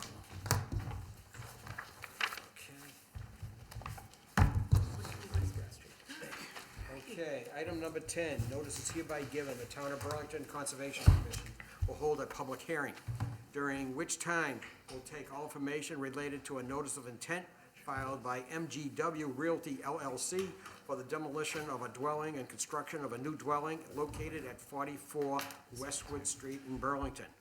The proposed work would be within the riverfront in the 100-foot buffer zone to bordering vegetative wetlands under the State Wetlands Protection Act in Burlington Bylaw Article 14. The commission will review all information relative to the application and may issue an order of conditions and a Burlington Wetlands permit for the project. The application may be viewed online at the Conservation Commission's website. Gentlemen, good evening. Thank you for being so patient. We had a bit of a delay getting to you. Yeah, no, that's fine. It's first in-person hearing in a while, so it's It is. good to get back in the saddle. And we have all the commissioners here, associate commissioner, and we have someone, a valued commissioner leaving, so. Oh, okay. It's a bit. So, please identify your names and who you represent, and then the floor is yours. Sure, thank you. I'm Rich Kirby from LEC Environmental Consultants, and with me tonight is the property owner and applicant Lenny Radokia, and project engineer Jack Sullivan from Sullivan Engineering Group. I have some printouts, if I could pass them out. It's Of course. just an enlargement of the plan that we submitted with the application, along with the planting plan. I only have 8 copies, though. I wasn't expecting so many members.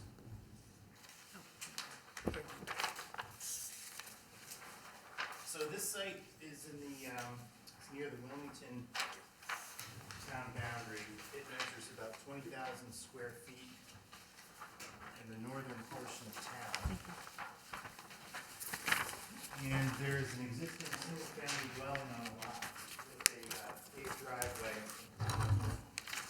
providing access to a 1-car side entry basement level garage, and that's shown in the cover of the notice of intent application that we prepared.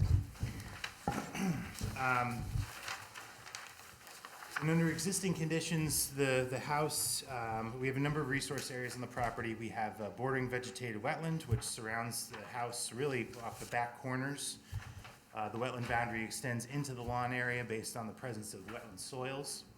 It measures 17.6 feet from the wetland boundary at its closest point off the back right corner of the house. As you're looking at that plan, the existing house is in the gray. The existing conditions are in gray, and the proposed conditions are in black and red with the proposed house.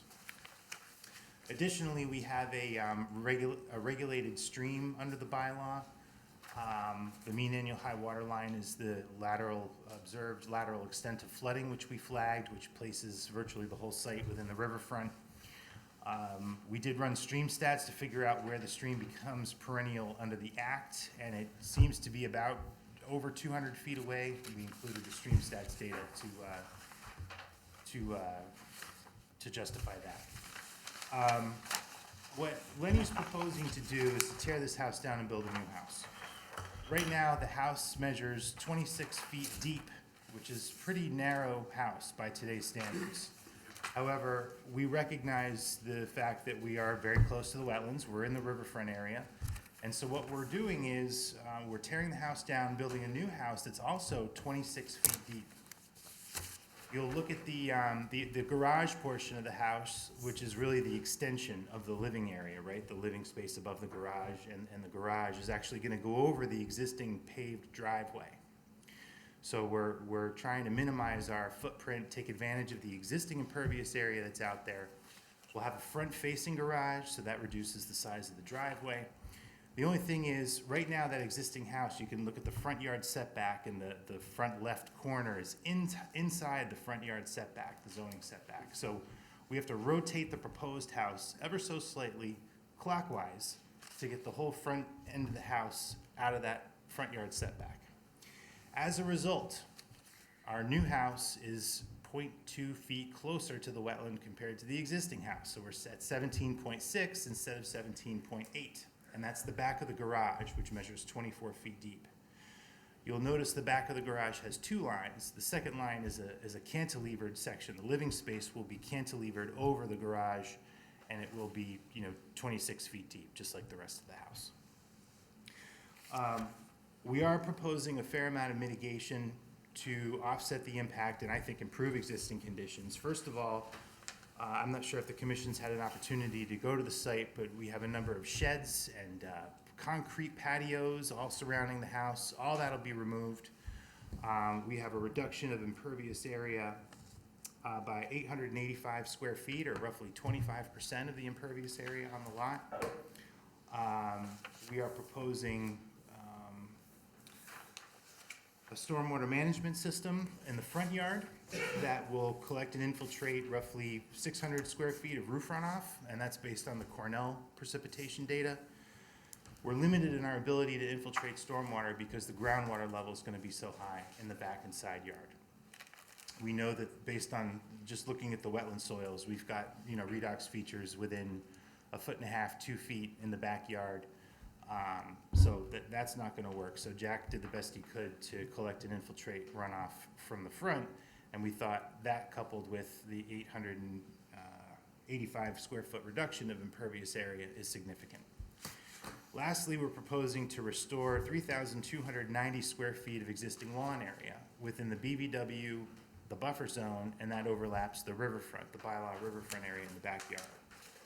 Specifically, that's 2,700 square feet of BVW restoration and 590 square feet of buffer zone restoration. The planting plan shows that we'll be installing at least 10 native trees and 59 native shrubs. The ground cover, we're just going to let go fallow. Under existing conditions, it's converting to a forest floor as it is. I don't think it makes sense to dig it all up and try and establish a native ground cover. We'll just let it become a forest floor, and it'll be demarcated with a post and rail fence all the way around, as you can see on that planting plan. So as a result of all this, because we don't meet the 20-foot no disturbance zone and the 40-foot no structure zone, we have to request a waiver, and that's all included in the application. We talk about all the mitigation that we're proposing and how we really tried to choose an alternative that, again, takes advantage of the existing developed portion of the site, minimize alteration outside of that development footprint. So with that, I guess we'll turn it over to the commission, see if they have any questions, and we're happy to Good, answer. very, very good presentation, thank you. John or Eileen, do you have comments for us, please? Sure, so the delineation of the resource area looks fine. I actually did meet out on the site with Mr. Kirby before he even filed. So that all looks fine. I think there's a lot to like about this project. There's a lot, the commission did a site walk yesterday. The lawn area was pretty squishy. Obviously, I mean, seemed like a wetland without even looking at the soils. So getting that lawn restored to a wetland is great. So there's a lot of restoration here. It's a great planting plan, if you've looked at the planting plan.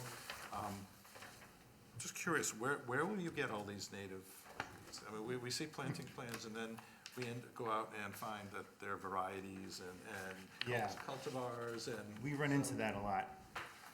There are certain nurseries that specialize in these wild versions of these plants. I say this to my clients all the time, if you go to a big box nursery and say, hey, I need a native blueberry bush, they'll say, sure, we got 50 different types. We got blushing blue, USA, all the different varieties.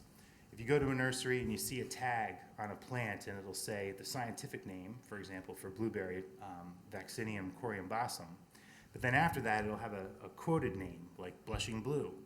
That's an indication that it's a landscape cultivar or a variety that's been hybridized and crossbred to be especially showy or especially fruity. So those we don't want. Typically commissions want the wild varieties. So there are nurseries that specialize in those. New England wetland plants out in Amherst. They're all far away because land values are too high in and around Boston. So there's Pearson Nurseries up in Maine. Bigelow Nurseries in Northborough over the past few years has been providing a lot of these native plants. So that's what we typically recommend, and you gotta order early.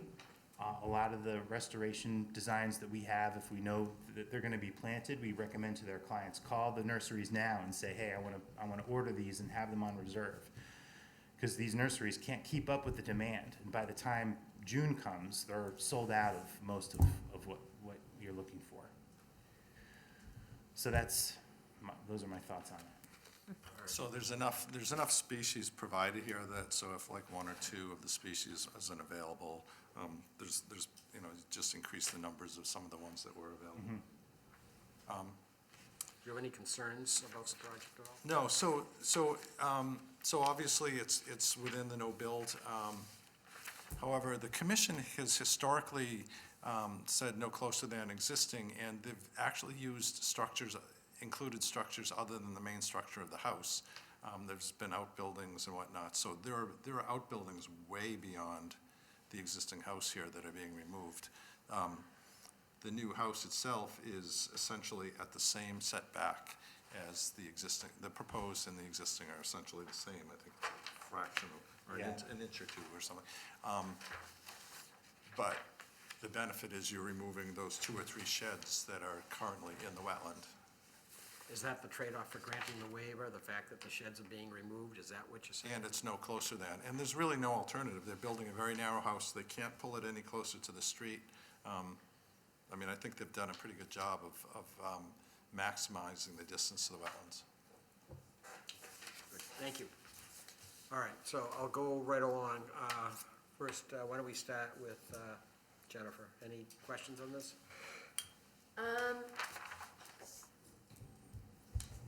No, I don't have any questions. I think the planting plan looks good. I am interested to see what Gail has to say. But yeah, no, I think it looks great. It was a very thorough presentation. Okay, Don, anything? I don't have nothing to add. Okay, Ed, anything?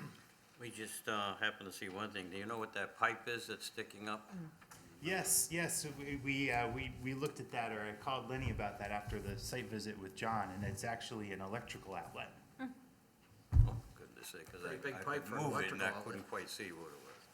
That big white pipe you're talking Yeah, about? the one right in front of the shed, between the house and the shed. I assume that's coming out or something, or? Yeah. Okay, all right. Thank That's all I you, had. Ed. Bill, anything?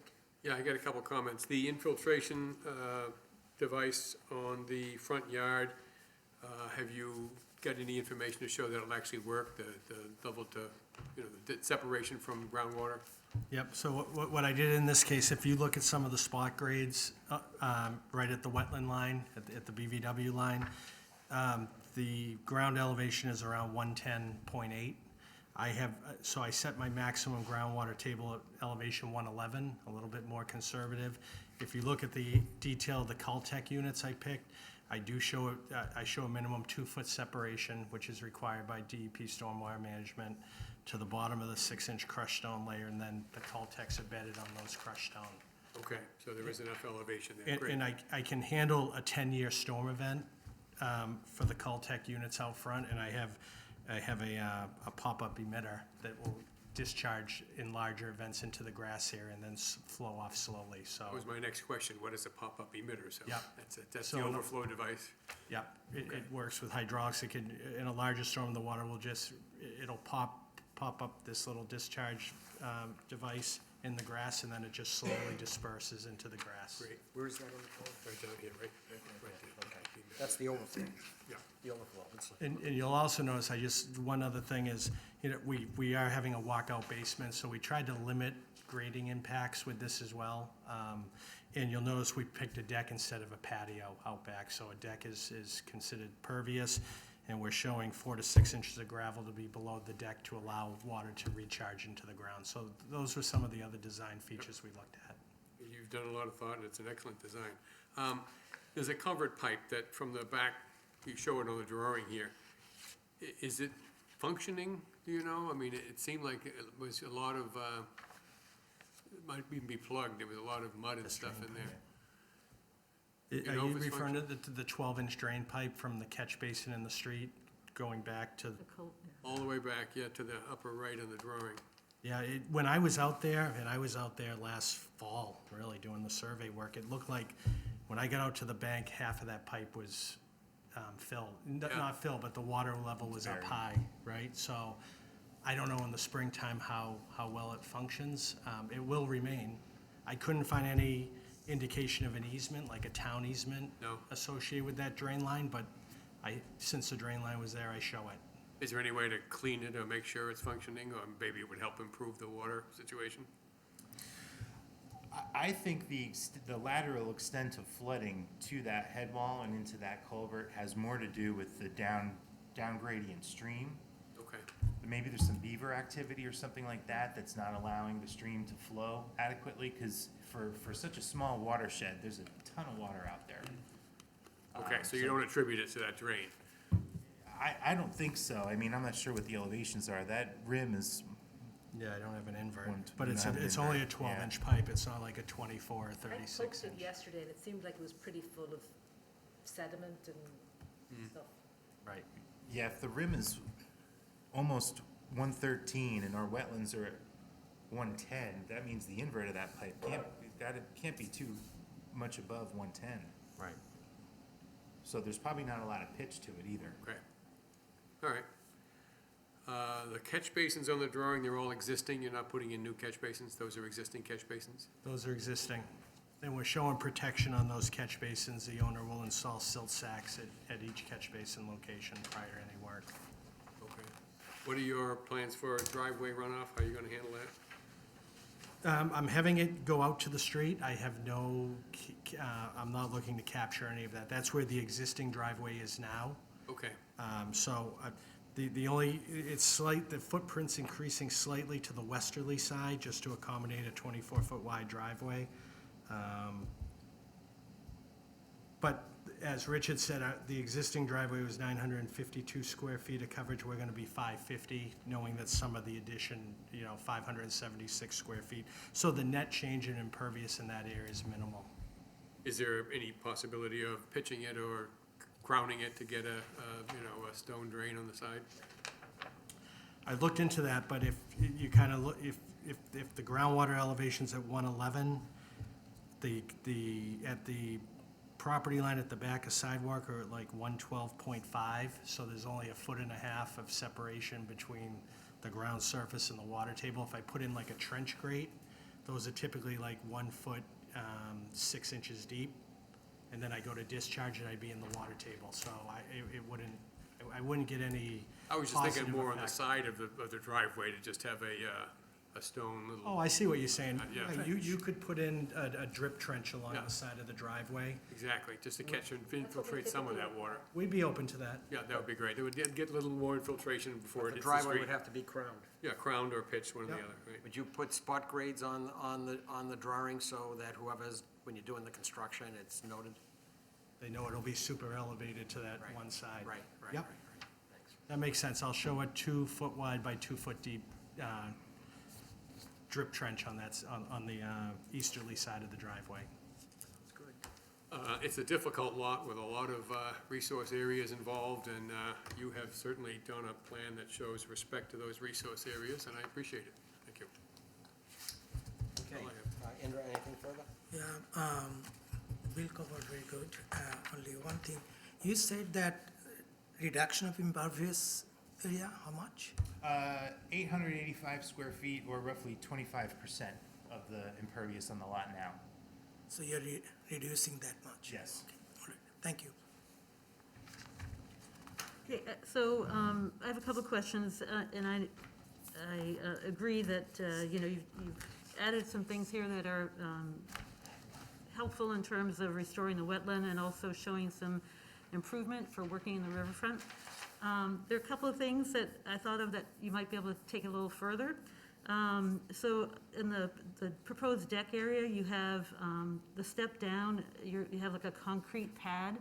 You thought about, like, you know, permeable pavers there instead of a concrete pad, so that, you know, you can just to kind of have less of a impervious area there. And also, have you thought about the driveway, because part of that's in the riparian zone, using permeable driveway there instead of the bituminous? Well, sorry, a couple things. The, as Jack had just mentioned, the groundwater table is pretty high over there. And, you know, I gotta be honest with you, Lenny was pretty upset with us when we told him the size of the house that we would likely be able to permit quickly with this commission. So he's, you know, up against finances as well, trying to make this project work, and it's a lot of mitigation that he's proposing already. We feel as though we've prepared something that's commensurate with the scope of the project. But you're right, I mean, there's certainly other things that I suppose we could do, but, you know, now we're running up against the viability of the project.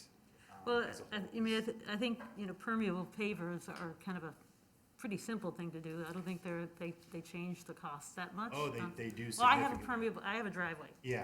And yes, it costs money because I had to dig up the asphalt first and then put it in, but it's one of the best things I did. I mean, for lots of reasons, that we never have ice on our driveway in the wintertime. People with pavement have ice because the water sits there. But also, I just think it's a good thing to do in the sensitive area, but it's something to consider. The other thing, I was looking at the plan that you talked about some invasives on the site, so there's some buckthorn. Is that in the area where you're working? I didn't actually notice it when I was out there, but. No, all of the area where we are working is existing lawn or landscape. Okay, so this is off in the That's correct. vegetated part, If okay. you look at the plan and the wetland boundary, you can see the scalloped tree line. Yep. That's where the naturalized vegetation begins on the site. Okay. So we'll be planting within the lawn areas adjacent to that. And the buckthorn is ubiquitous out there. I Right, mean, okay. it would be, even if you manage to remove all of the buckthorn on the site, it's surrounding, it's the whole Yeah, wetland is, yeah. uh, And there's only one tree you're taking down, is that correct? yeah, there's this pine's in pretty rough shape. Right behind. Yeah, behind the Okay. deck. Just wanted to confirm that. So, you know, I think at least you could consider that concrete pad off the deck, that, you know, that's a pretty simple area to put pavers rather than a concrete pad. I think that's existing, Gail. That's not being, I thought it No, said. it's a proposed, Landing it's for a deck proposed steps. landing. Proposed concrete landing for That deck might be steps. building code. Yeah, The step would need, you know, some support, so there would have to be some sort of concrete pad under the first step. But then the walkway, I guess, you know, we could consider. Yeah, I'm not showing a concrete, the concrete pad is just for a base for the steps, the steps coming off the deck to rest on. Okay, so it's It'll not probably the- be a building code. So it does say, so it's not a walkway thing, okay. No, there's no walkway. In fact, I show like flagstones Okay. to be placed. So it'll be grass and then there'll just be flagstones placed for movement for the homeowners.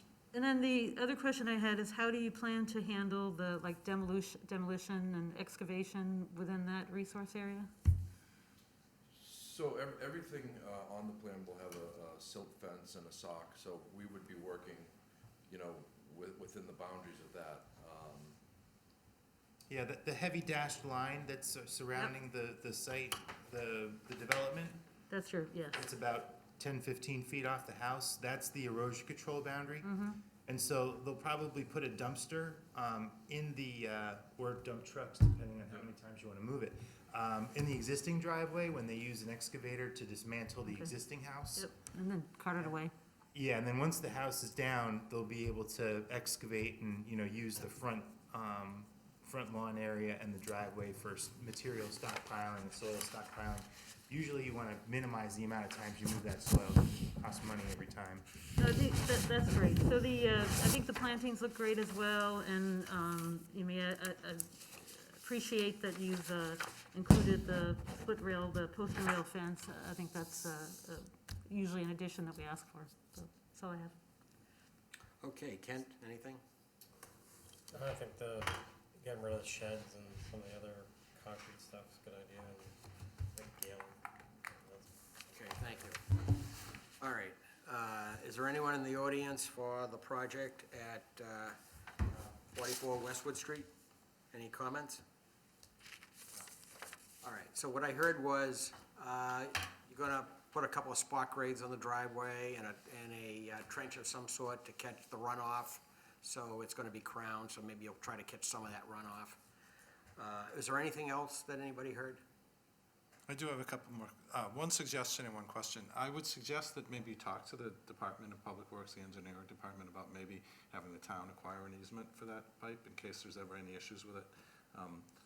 You want the town to be responsible for replacing it if for any reason it collapses or anything. So it'd be good if it was a town easement. It is taking town street runoff. And also the catch basin in the right front, is that a yard drain? And are you proposing to keep that? It looks to be a yard drain. It looks like someone put that in at some point in time and piped it out into the town system. Is it needed? I don't know enough about it. Can you see? If you don't need it, it shouldn't get that wet up that close to the street. I think they're talking about this. Unless there's water coming in off the street and flowing into the No, yard. this is from the street. That berm. Right, right. We may not, I think we may not need it. We'll check it out. Okay. Yep. Thanks. I'll put a note. So this. Okay, this so I one made a comes note, from check out yard drain. Right. So I have- I didn't notice it when we were out This is here. going here, Did I? and then from there to here. All right, is there anything else? Those three things. Two for the driveway and the yard drain comment. So I would anticipate that we would, change the plan accordingly to those small things and would just close the hearing and issue at the next meeting, unless someone sees any different. Sounds good. Do you think the team needs to be here for the next meeting, or is this something we could just submit the revised plan and then the commission could? They don't need to be here, do they? That's fine. Yeah. Okay. Yeah. All Okay. right. So, could I have a motion to continue the hearing for 44 Westwood Street? The DEP number's pending to March, to continue it to April 14th. So moved. Second? Second. All in favor? 700. All right, so we'll close an issue. You don't have to show up. Nice job on the plan. Thanks very much. Thank you very much. Thank you.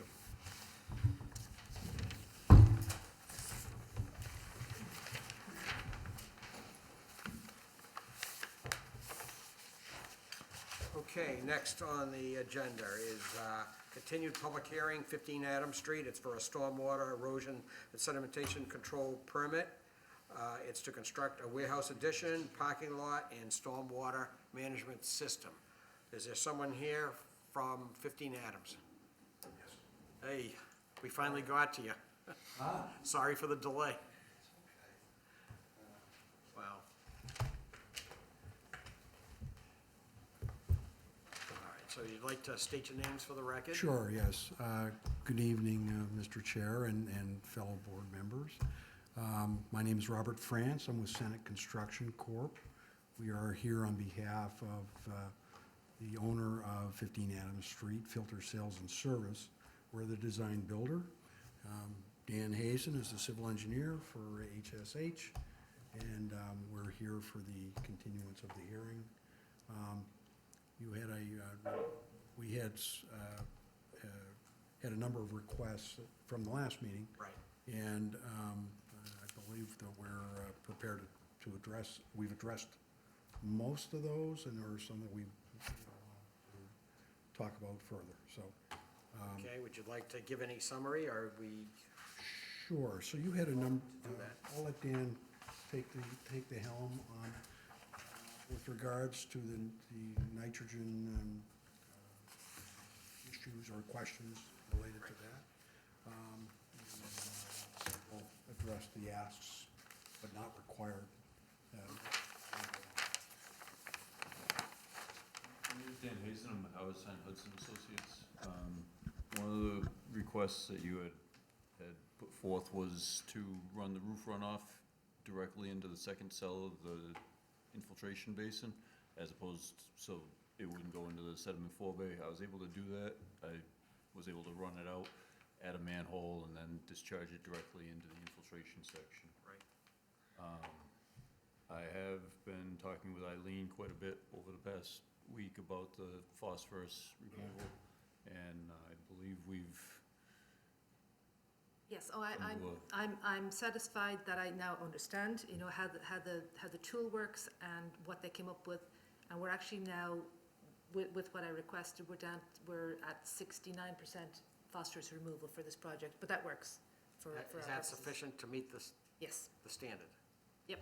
Because what is it, 60% for this? It's 60 for, you can correct me if I'm wrong, 60% for new development and 50 for redevelopment, and this is actually both.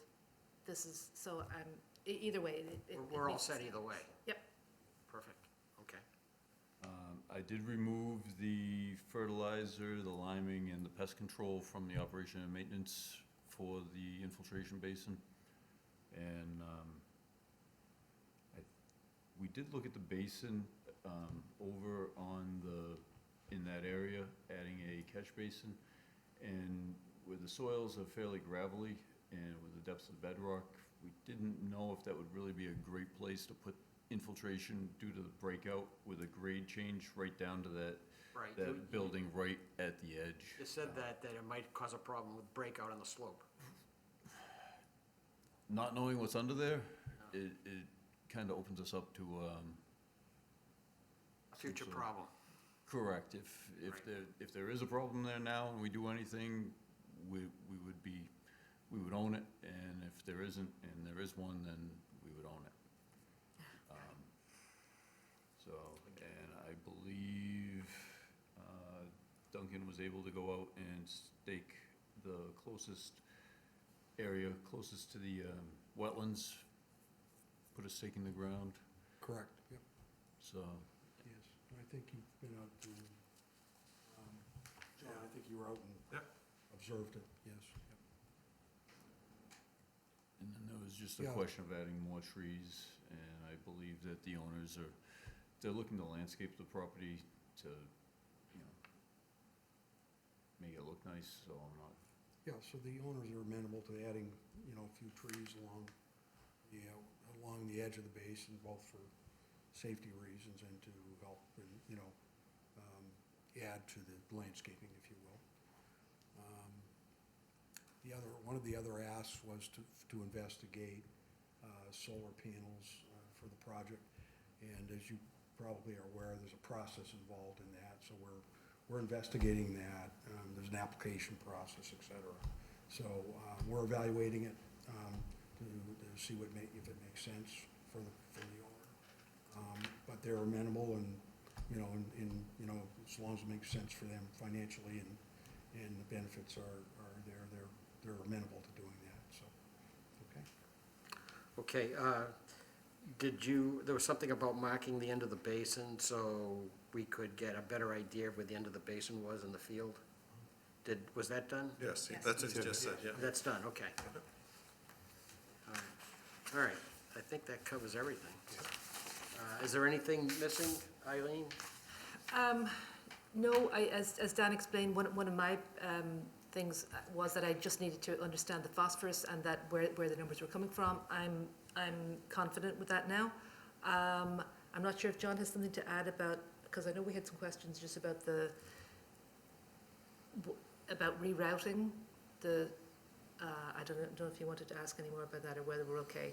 Yeah, no, I was just wondering whether we should require recalculations for the, redoing the recalc since the rooftop is not going into the forebay, but it's probably not worth it, it's fine. It's clean water. It's clean water. Yeah, I mean, I just was wondering how that might affect peak rate discharge, but. The calculations, when we designed that and we ran the calculations, we included the roof runoff, the parking area, and the woods and forests in the back that all contributed to that one basin as one subcatchment. So whether it goes into the forebay or it goes into the actual basin itself, the numbers should be within minute. Oh, I think our concern was that if you're bypassing the first basin, then what happens with the overflow? You know what I mean? It has to be at a certain level before it does that, and does that change anything if you're not contributing all that volume? I'm not sure, but like you said, it would be direct clean water going in. But the point is that it's not going in. It's not going into the forebay, so it's not. I guess that we were just wondering about that. You know, when would it overflow into the infiltration basin? Right. But I It's think probably not a is significant issue, yeah. but I think it will affect somewhat the peak rates of runoff.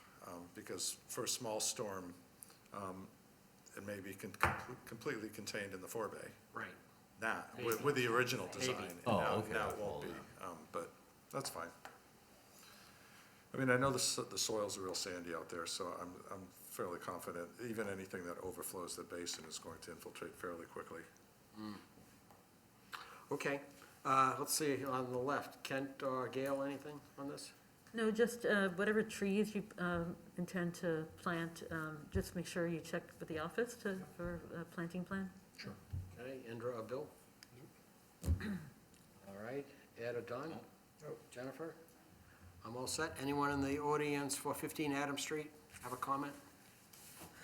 Okay, it's an erosion and sedimentation control permit, and we have a draft document to review. Eileen? Yes. Okay. You're making me go too fast. No, I'm just, I've only got one speed. that's fine, it's fast. It's a tanker truck. You're fast enough. I can't Eileen, you're move that, fast you know, enough. I can't change. Okay. What I meant is I can't change direction, you know those. Anyway, so this is the draft stormwater permit that we actually did share with them earlier today. So I think it was pretty late in the day because we were waiting to get some of the numbers from you. So it was filed for the construction of a 12,325 square foot addition to an existing 40,000 square foot warehouse, new parking area and stormwater controls. This project will disturb approximately 46,000 square feet with an increase of approximately a little over 13,000 square feet of impervious area and clearing of approximately 34,000 square feet of forest. Treatment of the stormwater from the addition and most of the parking lot will be achieved through construction of 2 deep sump catch basins, a sediment forebay and a bioretention area. Stormwater from a portion of the existing parking lot that's not being disturbed will not be treated. Because this project disturbs more than 1 acre, the applicant demonstrated the total phosphorus would be reduced by 69% and that the total suspended solids would be reduced by 89%, which complies with the bylaw reduction requirement for a development that is partially new development and partially redevelopment. Then we have the filing history and the stormwater management standards. Standard 1 is that the redevelopment will not create any new untreated discharges. Standard 2, peak discharge rates will not increase except for a small increase in the 2-year storm at AP2, which John noted. Standard 3, recharge volume will be maximised to the greatest extent practicable given Board of Health limitations on standing water, because they had them change the infiltration basins. TSS will be removed to the maximum extent practicable, which is 89%. This is not a LUPL, this is not a critical area, and this is just highlighted because you had said that it wasn't. You said something strange in yours, and I was just clearing it that it's partially a development area. Erosion and sedimentation controls will be implemented during construction. The project owner will inspect BMPs at the manufacturer's recommended intervals, and the project does not create any new illicit discharges. These are the various plans that were submitted in the course of the project, and I included at the end the BAT results and supplemental calculations that they provided when asked. Any changes shall be submitted to the Conservation Department for review. Designated members of the commission, oh, this is something we need to change now that we're removing them. And the designated representatives shall have the right to enter upon the premises. A copy of this permit shall be provided to any person doing work on the site. The next ones, they're standard. Notify the commission a few days before commencement of the schedule of the construction to schedule a pre-construction meeting. And at that time, we'll inspect the erosion controls, discuss erosion control monitoring, and we'll collect names and numbers of individuals responsible for daily activities. Pollution prevention are all standard, and Dan and everybody else involved with this project knows what they are. Erosion control, the applicant shall install erosion controls including silt dikes or hay bales or mulch socks on the pavement and vegetated land coinciding with the limit of work, and you'll let us know when they're in place so we can check them. And no work shall begin until they're in place and approved. Disturbed areas shall be re-vegetated within 30 days. Erosion shall not be allowed into the streets of Burlington. All the stockpiling stockpiling conditions are standard. If dewatering of the site is needed, a plan shall be submitted. Grading shall be completed in such a way as not to direct runoff onto the property of others. Sweeping of paved surfaces shall be done as needed. Beginning in the first week, we are requiring a written weekly report to the Conservation Department certifying that work is being performed in compliance with this permit. Then the stormwater management standards are also pretty standard. It shall meet the stormwater standards per the Burlington Bylaw, Article 14, Section 6.7. Rooftop and pavement runoff shall be infiltrated on site. The roof addition and new parking lot will drain to a biofiltration area. Soil test pits must be witnessed by the Board of Health. The installation of drainage structures shall be witnessed by a professional civil engineer. And the owner shall adhere to the submitted operations and maintenance plan, which indicates that, and this is just where we summarized exactly what was in their plan. We're asking that you submit maintenance records to the Conservation Department as they're generated. The property owner shall be notified of maintenance requirements and must adhere to submitted approved O&M plan, and that O&M plan shall be recorded at the Registry of Deeds. And then this is just, we're requesting a surety in the amount of $10,000, and this is how you go about getting your certificate of occupancy. Okay, anyone have any comments on the left? No. How about on the right? You folks have any comments, or it's, Everything's standard practice. Yeah. okay. All right, then, I guess we can,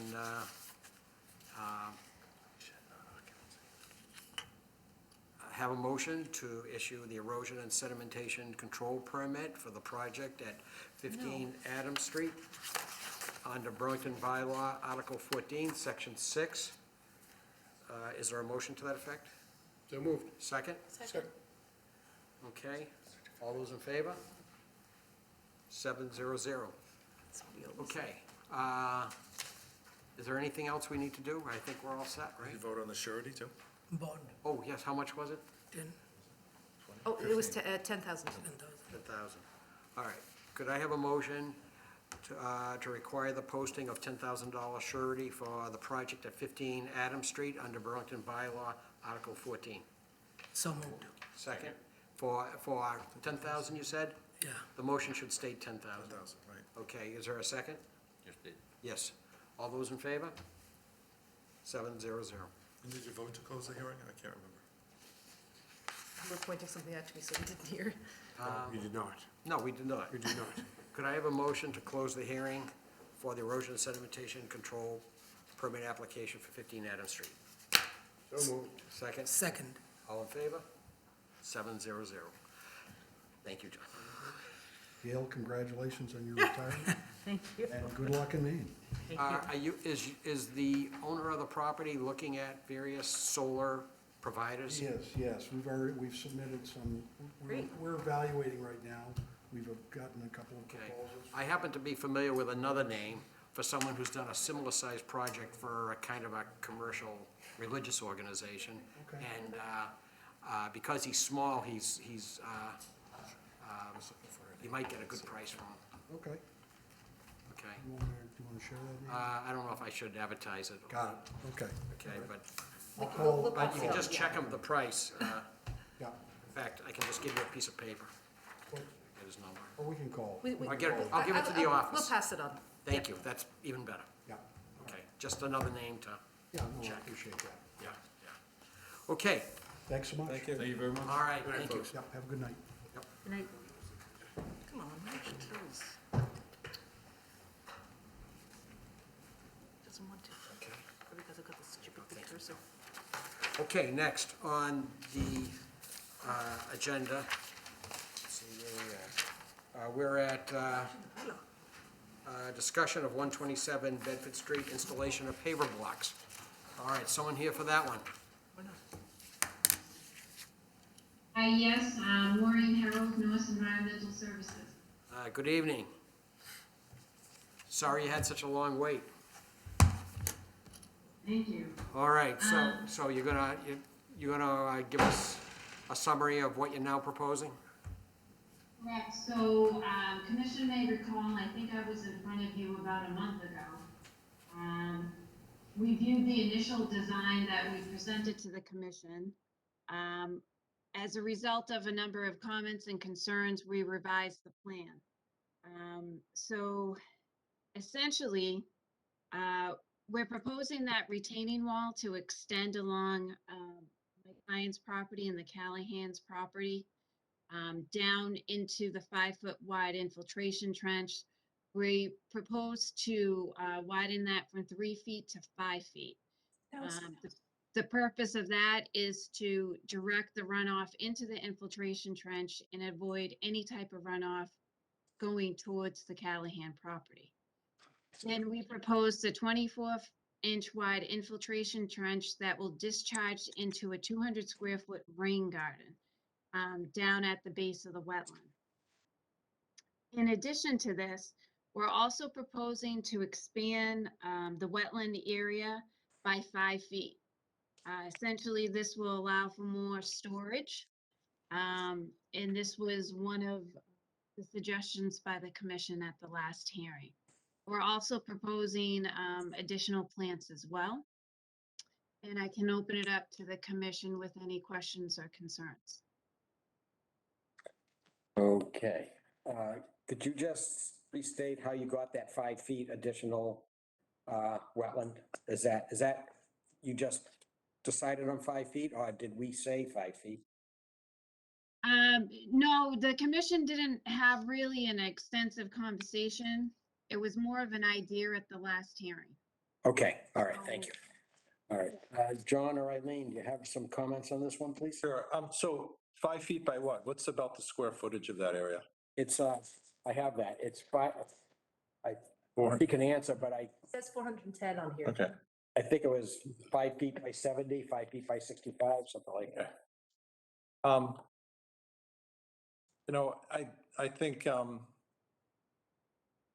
it's a fairly good proposal. So the trenches are basically bringing the water down to the rain garden. The rain garden will hold some water, but I think the additional storage in the wetland is the key, because this amount of impervious area that they've added will be generating additional runoff, and you want someplace to store that water so that it doesn't, the water level doesn't rise and go into the neighbor's yard. So if they're excavating out and creating additional storage on their property in the wetland, I think that should solve the problem.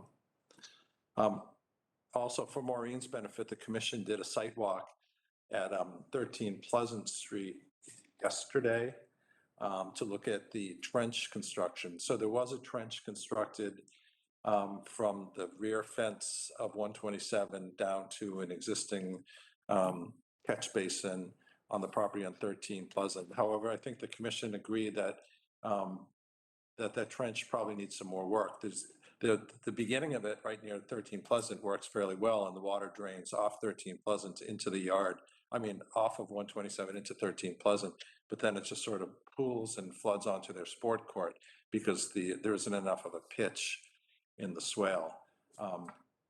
So the commission talked to them about maybe doing some more work on that. Okay. All right, let's see what comments people have. Kent, do you have anything on this one? No, I think the changes they propose, I think will help with John pointed out. So All right, Gail, how about you? So there's the pavers have been installed, that will stay intact, there won't be, there's no proposed change to that? That's correct, with this proposal, yes. That's what they're proposing, yeah. Okay, so the, making the trench greater in the wetland and the rain garden. And so have you seen plans for like the rain garden and the wetland proposed? I mean, Maureen, did you propose some specific plants? And There's, Oh, yes, right up there is the detail. sorry, right there. Big dogwood, sweet shrub, cranberry bush, serviceberry, winterberry, spice bush. do you think that's big enough to take on, because, so, we've altered the wetland that was there to begin with, removed all the trees, but now added all these, just pavement. Do you think that's gonna be sufficient to deal with this? Well, they still have a lot of planting to do. I mean, they haven't done their plantings. Backyard. Yeah, At all. so, once they start getting some trees growing back there, that should help as well. Indra? No, nothing. Bill? Couple of comments. I think it's an improvement for the property, and I mean, looking at it, the property now is a mess, of course, the whole thing. So hopefully this will get some progress, and just getting the rest of the proposed lawn established will help with some of this drainage that's going on now as well. One of the comments I had was regarding that trench on 13 Pleasant Street. Is that within a drainage easement? Wasn't there a drainage easement on this, shown on this at one time? Well, the reason I'm asking that is, could we get the town to go in and do that, to make that trench so it functions and is proper? Whereas Highly unlikely. even with multiple properties? I don't think, they probably wouldn't, no. As a matter of fact, I remember asking the town engineer about this like a couple of years ago, and he said no. Because that, I think, is the key to the whole thing. The fact that they, that at least the property owner at 13 Pleasant Street said when he first put that drainage trench in, it was functioning well, and his court was dry, and he thought that the wetland was reduced on the opposite side of his fence. But now, because of the way that trench was constructed, where they just dug a trench and filled it with stone, and all that unstable property that's on this property, it's created tremendous runoff of silt and stuff, and all the stones just clogged up, and it's not draining anymore because he didn't put a pipe in there. So I think that trench is a key to the whole process. And it just seems, it would be nice if the town could help in dealing with it. I think it would be done correctly, and it would benefit more than just one property owner here. Well, you could go over and talk to the town engineer and take another crack at it and see if they might consider it, I suppose. But because it's not taking street runoff, it's not a drain that, I mean, so the easement was put in by the developer who built the property whenever it was 40, 50 years ago. And he put pipes in and put easements over them, but the town wouldn't maintain it if it wasn't taking some sort of street runoff or something like that. And that was the explanation I got. Yeah, the problem is that they didn't do an engineered structure. No. So they didn't make sure the pitch was correct. They opted for not installing a pipe, which might have kept it working, maybe, I don't know. It's a crucial part of the plan. Yeah. For them to restore that easement. The one other question I had, the proposed rain garden. So I see all this runoff from the street side of the property going into the rain garden. How does it flow from the rain garden into the wetland, or is that supposed to deal with it all and just infiltrate it? Is there an overflow compensation here? Well, it's not a retention pond, right? No, it's not. So, one of the commissioners had suggested a rain garden. And I thought it was a good idea, so that's why we incorporated the rain garden. But essentially, it'll eventually flow down towards the wetland area. If it Because- overflows.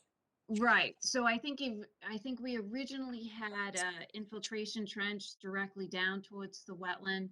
And I think the idea was maybe to get rid of the, like hard drainage option and provide a rain garden. Well, I think it's a good, intermediate and buffering step, but I'm just looking at the overflow from it. Now there's a concrete wall, isn't there, that's going to be blocking it, or does the wall not go all the way to the left-hand property line? So the wall ends at the edge of pavement. And then we have a 5-foot wide infiltration trench. And then we have an infiltration trench, a 2-foot wide infiltration trench running down the property line towards the rain garden. Yeah, but then after the rain garden going downhill, I'm trying to decide, is that new retention wall that's going in, is that gonna block flow from the rain garden into the wetland, or is that? Oh, the retaining wall. No, Yeah. because there's a break. I'm sorry, I didn't quite understand. So I thought there's a it was break.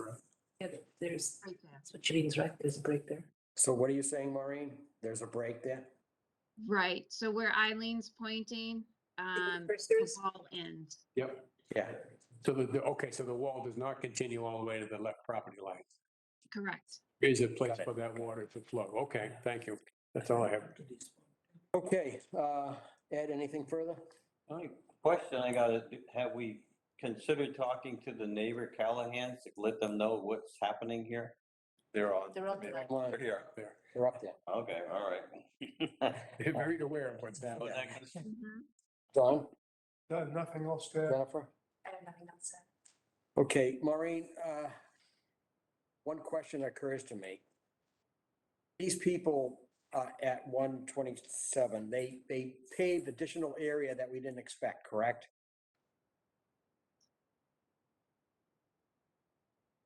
Maureen?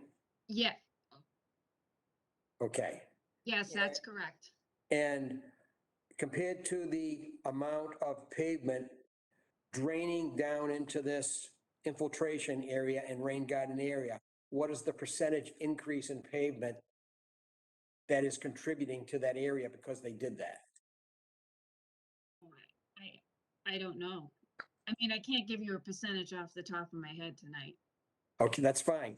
Well, I'll tell you the point I'm making. Point I'm making is that the extension of the wetland for 5 feet looks to me, with using my pencil as a ruler, looks like about 17% increase in wetland area. So if the amount of runoff is much greater than 17%, it's 17, 18, 20% more pavement adding to that area, then I would think 17%, the 5 feet would be insufficient. Maybe you want 10 feet. But if it's close, then you say, well, that's a reasonable extension of the wetland, I think, if I'm looking at it correctly. So I don't know what the addition, how much the percent of additional pavement contributing runoff is, but 5 feet extension going maybe 65 feet, something like that, long, that contributes maybe 330 square feet or something like that. And out of the total area, that's only about 17%. Do we need a higher percentage of additional wetland to hold the water? But so the calculation should be cubic feet, not square feet. Yeah, but I needed to do something quick, so I did it on square feet. Maureen, how deep is the proposed wetland additional trench, for lack of a better word, gonna be? There's a 5-mile trench at the end of the drive. Sorry, what? Just down at the bottom of the trench. 5-foot wide trench at the end of the driveway. No, I'm saying the additional proposed 5 feet of wetland, how deep are you digging? The grade is relatively low in the area, so probably about 8 to 9 inches to remove throughout that area.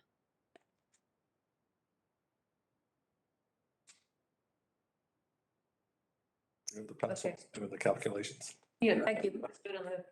I've gone as far as my pencil allows me to go. This is where we need someone like Maureen to tell us if it's in comparison. In other words, is the 17% additional area of wetland sufficient to hold? Around 300 cubic feet. You're also adding a rain garden. And a trench. And making the Exactly. trench bigger. There's The a lot of infiltration. volume that we're, as well as the wetland. Yeah. Well, Certainly something I can come up with. I just can't come up with it at 9:36 p.m. No, if My it's, brain is fried. if it's 8 or 9 inches, it's around 300 cubic feet. So I assume they're changing the soils and whatever they're doing in the wetlands. so how do we resolve, Soil there anyway. Oh, how do we resolve the question of whether 5 feet is enough? That's what I'm really asking. And I did it based on area. And it's not the right comparison. You should do volume, I understand, but, should it be 10 feet or is 5 feet about right to accommodate the extra water?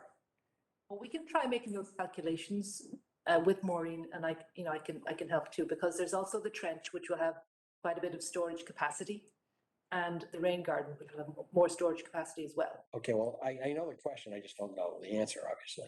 I'm not sure yet either. Yeah. But I think they're definitely heading in the right direction here. Okay, it's certainly. My client is willing to expand it to 10 feet wide. They're just as anxious as the commission to hopefully resolve this matter.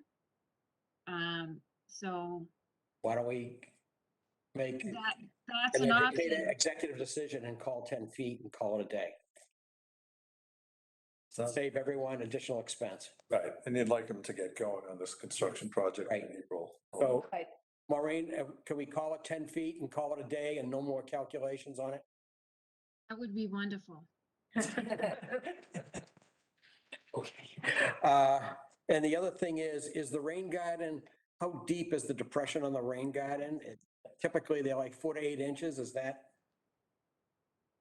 It's in detail. Yeah, but I don't think it tells you. Doesn't give the I don't think it tells you the depression. Doesn't tell you the depth. No, it does not. You're right. It doesn't tell the depth, but we can provide that depth. But I think the general design of those is 4 to 8 inches. Would you decide if that's appropriate and label it? Sure. We don't want to have standing water to any great depth. Okay, not Okay. a problem.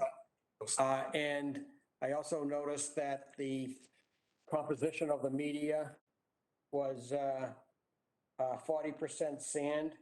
And I noticed that a lot of them go up to 50% sand and 20 to 30% compost to promote infiltration. Would you just take a look at that, if it needs adjusting or not?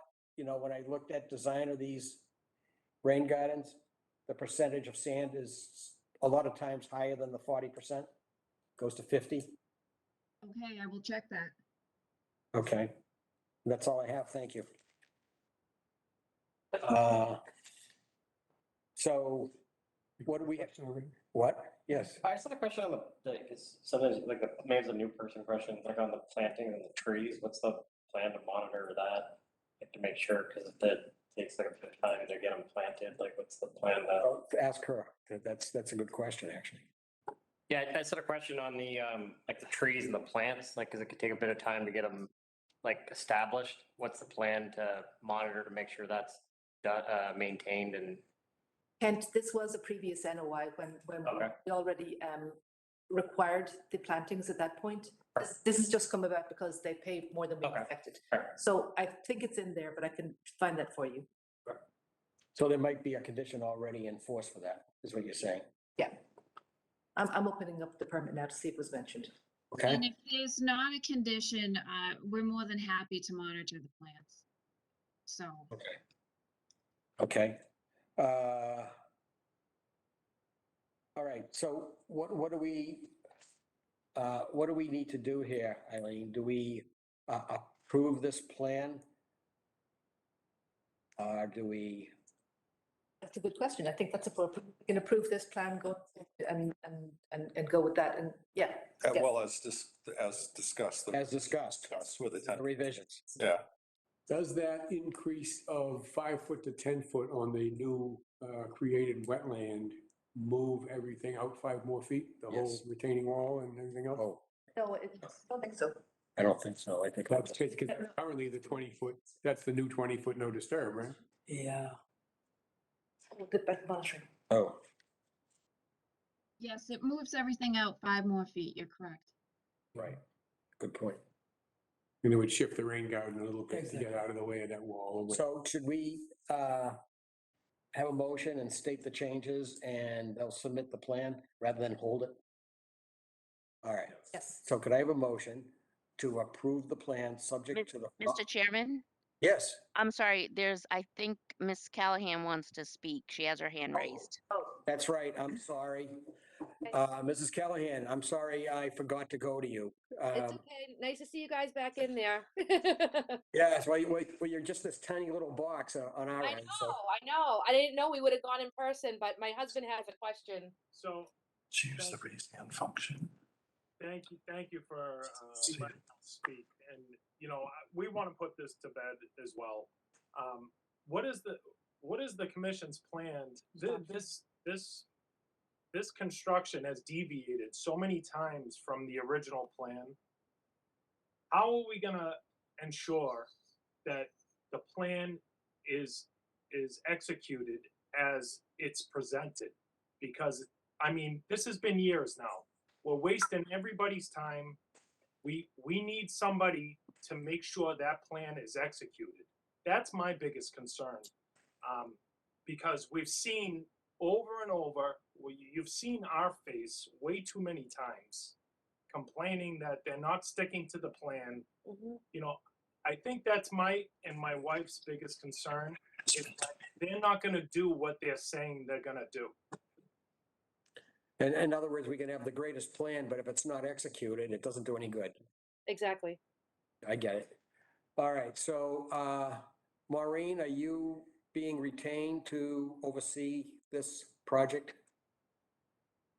I mean, I certainly can be. I know the homeowner's intent is they have the landscaper lined up to do the back this spring, once the approvals were received from the commission.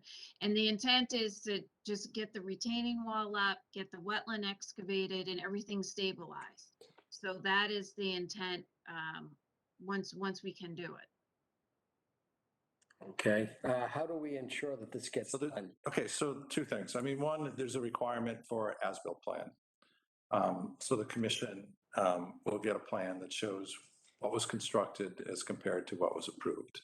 So once everything's done, we'll be able to look at the as-built survey plan and compare it to what was approved. I mean, I think the commission should, you know, have a timeline on this and have this reasonably be constructed during this construction season, including all the plantings. That has gone on too long. So I suggest that you require it or, you know, start fining in the fall if the work hasn't been done. And is there a bond on this project from the original? Did they pay it? I don't know. There's one required. I'll have to check and see whether that got paid. 2,500. I'm not sure. We'd have to check and see if it was submitted. Sorry, that's, So we don't know if it was submitted. I've just forgotten what we're requiring. Okay, so Mrs. Callahan, I guess when we have a permitted project, we, given the history of this project, they either execute the plan and then they have to file an as-built to prove they executed, or in the most egregious cases, they would have to reconstruct whatever they were supposed to do if they don't do it. I understand that because this is what happened last time when I saw them doing the pavers before, and I called the day I saw them doing it. Right. So this has been, you know what I mean? So that I'm not like, I don't need any more water in my yard. It's already a lake again because of all this rain and everybody's runoff going in my backyard. So I'm just trying to make sure that, because at the end of the day, I got to worry about my house and I don't want it to go underwater. So that, I just want to make sure that they stated the plan that everybody is agreeing on right now, because it seems like that would be helpful. Well, we have two or three things that are dependent upon you reclaiming your yard. Okay. The first is there is fines that we can do, and they can be up to daily fines if they're not complying. Okay. So we talked about that. John mentioned that in the fall, they should be done, and if they're not doing it, then we could do that. The second thing is they have a $25 performance bond, and, you know, theoretically, it's probably not enough to do all the work, but theoretically, it is available that can be confiscated under Burlington bylaw to ensure some of the work. There's a third thing that we don't have control over entirely, and it depends upon that drainage that number 13 Pleasant is trying to do. They did go through with it, but unfortunately, it probably wasn't well executed because it wasn't a design structure. They went in, they had a guy come in, a landscaper, they dug it, they put stone and all this, and it was working for a while. But unfortunately, it doesn't look like there's a good grade on it, and it looks like it's plugged up now. And so they're upset because the water is beginning to drain off of 127's yard onto their sport court, and the whole idea was they were gonna benefit from it as well.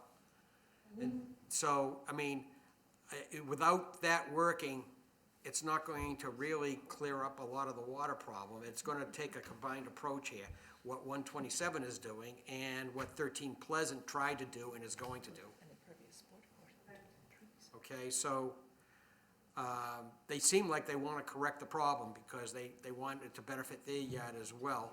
And Oh, yes, I know they do, yeah. yeah, and part of the discussion that we had with 13 Pleasant, I don't think they're online, but part of the discussion was that maybe you should hire an engineer to help you design something and make sure it's a design structure so you don't spend bad money after good. Okay, so that's where we're at this point. I wish we could give you 100% assurance that the people on 127 are going to do it, but, you know, we are where we are. All right, well, thank you. I appreciate it. Okay, thank you. All right, anyone want to talk before we do something here? Okay, so could I have a motion to approve the plan as discussed, listing the following changes? The wetland line will be extended another 5 feet for a total of 10 feet. The 20-foot no disturb wall will be pulled out 5 feet correspondingly, so it maintains the 20-foot no disturb. Say that part again? I'm not sure I understand. You got that? Okay. Is there anything else on the plan that was discussed? The retaining wall? And you mean the rain garden. The rain garden, you'll check the rain garden depth, and you'll check the soil mix, whether it's better to have, in this application, I'm not sure I know, but a little more sandy soil. And do you have their monitoring the plants? And what? Monitoring the plants? Yep. And and it's agreed that you will monitor the viability of the plants in the rain garden, is that? Well, the Oh, trees that's too. all There And may the be a lot of tree, and the things. trees. Yeah. Yep. So all that will be in the motion? Yes. Yeah, and we'll draft something that says all that Okay, that we'll send to them. that is the motion. Okay, is there a motion that sounds something like that? I know what he said. I think Gail already did. Okay, second, anyone second Second. that motion? Do you know what you said? Never mind. Okay, all those in favor? 700. Okay. Maureen, thank you very much for shepherding this project to try to get it to something really useful here. Great, thank you for your time and your patience. You as well, thank you. Have a good evening. Thanks, Maureen. Okay. Okay, next on the agenda, finally, we have a continued public hearing for the proposed revisions to Stormwater Management Bylaw, General Bylaws, Article 14, Section 6. We got a lot of useful input from people participating in this, both from the commission and from those in the audience. And a couple of things, right? One of the subjects was whether we want to have, on what projects do we want to have full hearings? And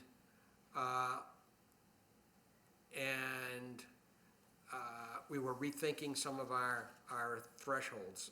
Eileen, do you have some thoughts on this to move this discussion forward a little bit? Well, my personal feeling is that, I mean, I was one of the people who pushed for this to start in the beginning because I wanted to lower the thresholds and I want to get better plans. So I think if we're all willing to lower the thresholds to get better engineering plans for more projects, I'm very happy. I think one of the sticking points was about whether there should be a hearing for house projects. And my personal opinion, and I know that everybody doesn't agree with this, is that it isn't really necessary. I've been issuing administrative permits for house projects since I started here 4.5 years ago, and that's probably 120 projects or something so far. My issue isn't with the issuing of the permits, it's just with the quality of the documentation that we're getting and how confident I and John can be about the work that's therefore being done. So if I have that. And if you don't have confidence in the work that's being done according to proper standards, if there's a problem, you can't deal with it. Exactly, it's difficult to go back and fix something where it was a scribble or a sketch or something. So I think the last I heard was that the hearing issue was something of a sticking point with the commissioners. Well, I'd like to propose the following to the commission. I've given this a lot of thought, and I've listened carefully to what everybody has said about what they think is the value of the hearings and so forth. In my opinion is that I would submit to you for thought that there's not a lot to be gained from most projects. For example, a level lot where they're tearing down the house and just replacing it, and it's a perfectly level lot. There's not a lot to be gained by having a hearing. Oftentimes, when you have a hearing, there is some cross-discussion, but oftentimes it has nothing to do with erosion and water quality stuff. Okay? I think if we come up with a system where we lower the threshold, since we are getting stamped plans, we are getting as-built plans, and we get require a modest performance bond, then we have the tools in place. If something does go wrong, we have the tools in place to go back to a licensed engineer to take a look at it and deal with it under the authority of their license. I would add that the butters are notified ahead of time. Yes. In lieu of a hearing. Yes, in lieu of a hearing, we would add another feature, that the abutters would be notified, and that the plans are available for their review, and they can certainly get the name and address of the people proposing the build as well. If they have concerns, they can address the office with the concerns. They can address the office, or they can call directly if they want. You know, if they don't like the fact that certain trees are being removed, then they can talk to them, and oftentimes the proponent will not remove the tree sometimes to satisfy a neighbor. Now, as far as the value of the hearings, I do think that there may be some situations, very limited, where either very steep slopes or a certain amount of raising the elevation, say 2 feet or more above a neighboring yard. I might have some, I could envision having some, I don't know if that's the right criteria, but there's a certain criteria at which you're putting your house and your land up so many feet higher than the neighboring yard. I would think that there would be concern that maybe a full hearing, a more full discussion might be required. I think it's a limited set of conditions, and I think perhaps we should ask if Eileen and John could just give it some thought. I'm not asking for any input now, but give it some thought that are there any conditions under which we would put into the bylaw that would be thresholds where these are likely difficult situations, and perhaps they should have a full hearing. Could it be related to if you were, increasing the impervious area by a certain percentage? I don't know if that's really the criteria that determines risk. In other words, there's an extent of construction, but there's a criteria that determines risk. And in my mind, if someone is raising the elevation greater than so much, say greater 2 feet or more, that might be a risk. If someone is filling an area of, over that raising the elevation of so many square feet greater than 2 feet, maybe. What if they were, the square footage of the house is increasing so much that you have, much more roof area that's gonna have water coming off it than what was there before? Of course, but I think, as far as if there's an engineered plan, and there's an as-built, and there's a performance bond, I think an engineer should be using How to handle those. designs. And the office could give feedback. Designs, about that's that. the point, Yeah. that's the point, that the Well, you most. could give feedback about that, if they didn't have, dealing with the water off the roof, that kind of thing. Oh, yeah. Not to mention, they would be dealing with, the engineer would be dealing with the office Yeah. too, Yeah. when they do the review. When you're talking about raising their property 2 feet, for example, is this like, I see a lot of these new big houses going up, the first thing they do is they mound the property so that the basement floor is now elevated above, above groundwater or whatever. That would consider, that would be a raising the property by 2 feet, something like that? Yeah, well, the thing is, 2 feet or greater gives you quite a slope when you're building out to a lot line of 15 feet. So if you're raising it 2 feet or greater, then a 2 feet elevation difference. That would create a slope, okay, I get you, yeah. Okay, now, I don't know whether the correct thing is 2.5 feet or 3 feet or 2 feet, I don't know. But it would seem to me, I would like to give our staff opportunity to just comment on it if they think it's not necessary. I'm not asking even for a comment now, but just give it some thought, because if they build out to a 15-foot lot line and they're raising the house X numbers of feet, that gives you a certain slope. You can look at that slope and say, this could be a problem, okay? Yeah, but my initial thought is that's a problem the civil engineer can easily solve, just like they can solve. You mean like with a swale or something? Yeah, just like they can solve the giant roof. I mean, an engineer can figure that out fairly easily without a public hearing. So that your slope goes a certain way. Yeah. A lot of people are building up, but then they're putting retaining walls around the property, so it may be so that they have a level lot, but it's. Well, let me put it to you like this. I'm only suggesting this as the idea and asking you to think about the most difficult situations. If you don't think it's necessary, then you'll come back and advise the commission. I don't think it's necessary, because the engineer should be handling it without a problem. Okay, so that sort of brings us to the logistics. I mean, we're sort of kicking this can down the road, I think, a little. We're obviously not going to make the May town meeting. Yeah, want to see if anybody first is comments from the audience. Oh, yeah, no, I didn't, yeah. Before we get to that, can I just point out two things very quickly? Yeah. One, I had made some changes just to say, adding in that, even for the smaller erosion, the smaller permit application, it does now say proof of notification of the immediate butters to the project. So we would have to get that. That's just a possibility. But when we were just talking about that, I noticed this part down under the abbreviated stormwater permit issuance. It says, for sites in this side category not adequately covered by the abbreviated stormwater permit, additional special conditions may be appended by the commission. So I think that kind of sort of starts to cover what you're talking about, those sites that are where we feel maybe we need more input. Absolutely. Well, you do that Even now. add another Don't sentence you do in. that now with abbreviated permits, where you write in conditions on abbreviated permits? Oh, yes, absolutely. So that's exactly what they do now. But Are you saying, Eileen, that if there are unusually complex situation or whatever, you could say we should have a hearing? Is that what you're saying? Maybe, I'm saying, maybe it's an idea that we can add another sentence in there just to make it clearer that administrator may, for sites, for trickier sites or something, sites with a slope that is not adequately addressed by engineer. The problem. It could be advanced to a hearing.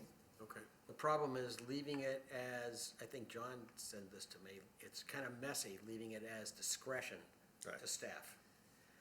In other words, you'd like to have clear criteria if we need it. Okay. Right, the applicant wants to know, is this an administrative permit, or is this something I have to go to a hearing? Not, And can also- you take a look at this and decide, whether, Right. it should be very clear cut. Right, I think I agree. homeowners and people building homes need certainty. Exactly, yeah. All right, so let me go, I think there might be some people that are hanging on by a thread onto this long meeting. Is there anyone in the audience who would like to talk about we're going in the direction of requiring a stamp plan, an as-built plan, a performance bond, but we're thinking that it's probably not required to have a hearing on every house that's being built. There's the hand raised. Susan has. Yes, Susan? Hi, everyone. By some miracle, I'm still awake here. So sorry about that.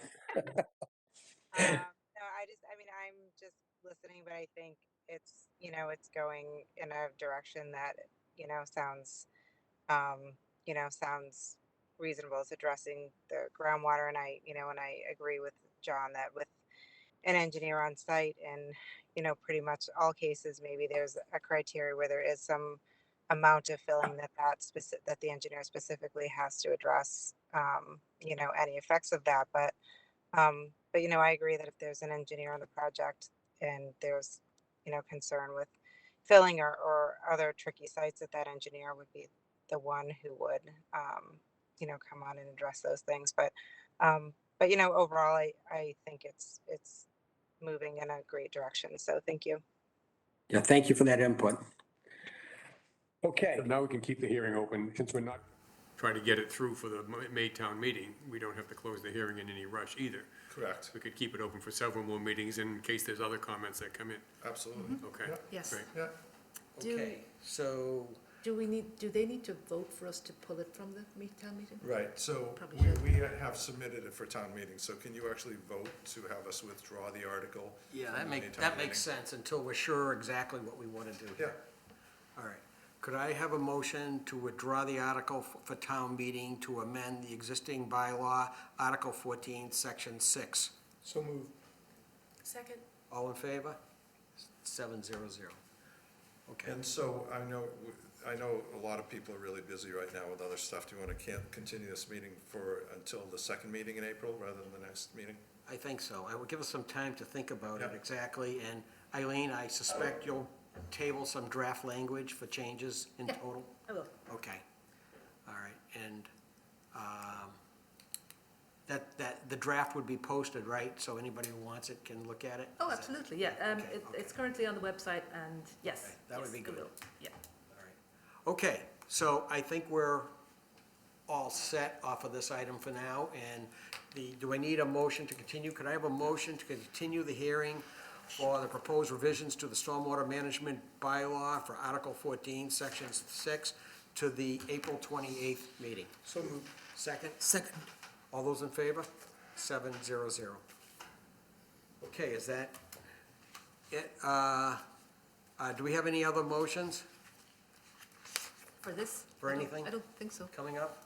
Oh. Well, I'd just like to note, Gail, that was the last motion you'll ever vote on. Yes. I just wanted to point that out. Our goal was to make this meeting as long as possible. Apparently. Keep Gail as long as we possibly Well, could. well, this is actually reminiscent of the early days. Right, oh, At the All right. last meeting, I asked if we could vote on the subcommittee minutes, and it was really late, and you said, can we wait till the next time? Yeah, and Is it too late again? It's 10:04. it's later than last time. Okay, planning board comments, is there anything?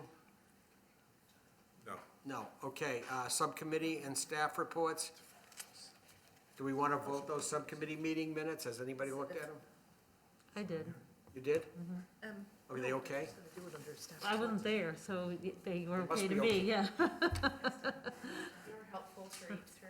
I read them as well. Yeah. All right, could we have a motion to vote the subcommittee minutes? A couple of people have read them Oh. through. Okay. For, when was it held? I have the dates, hang on.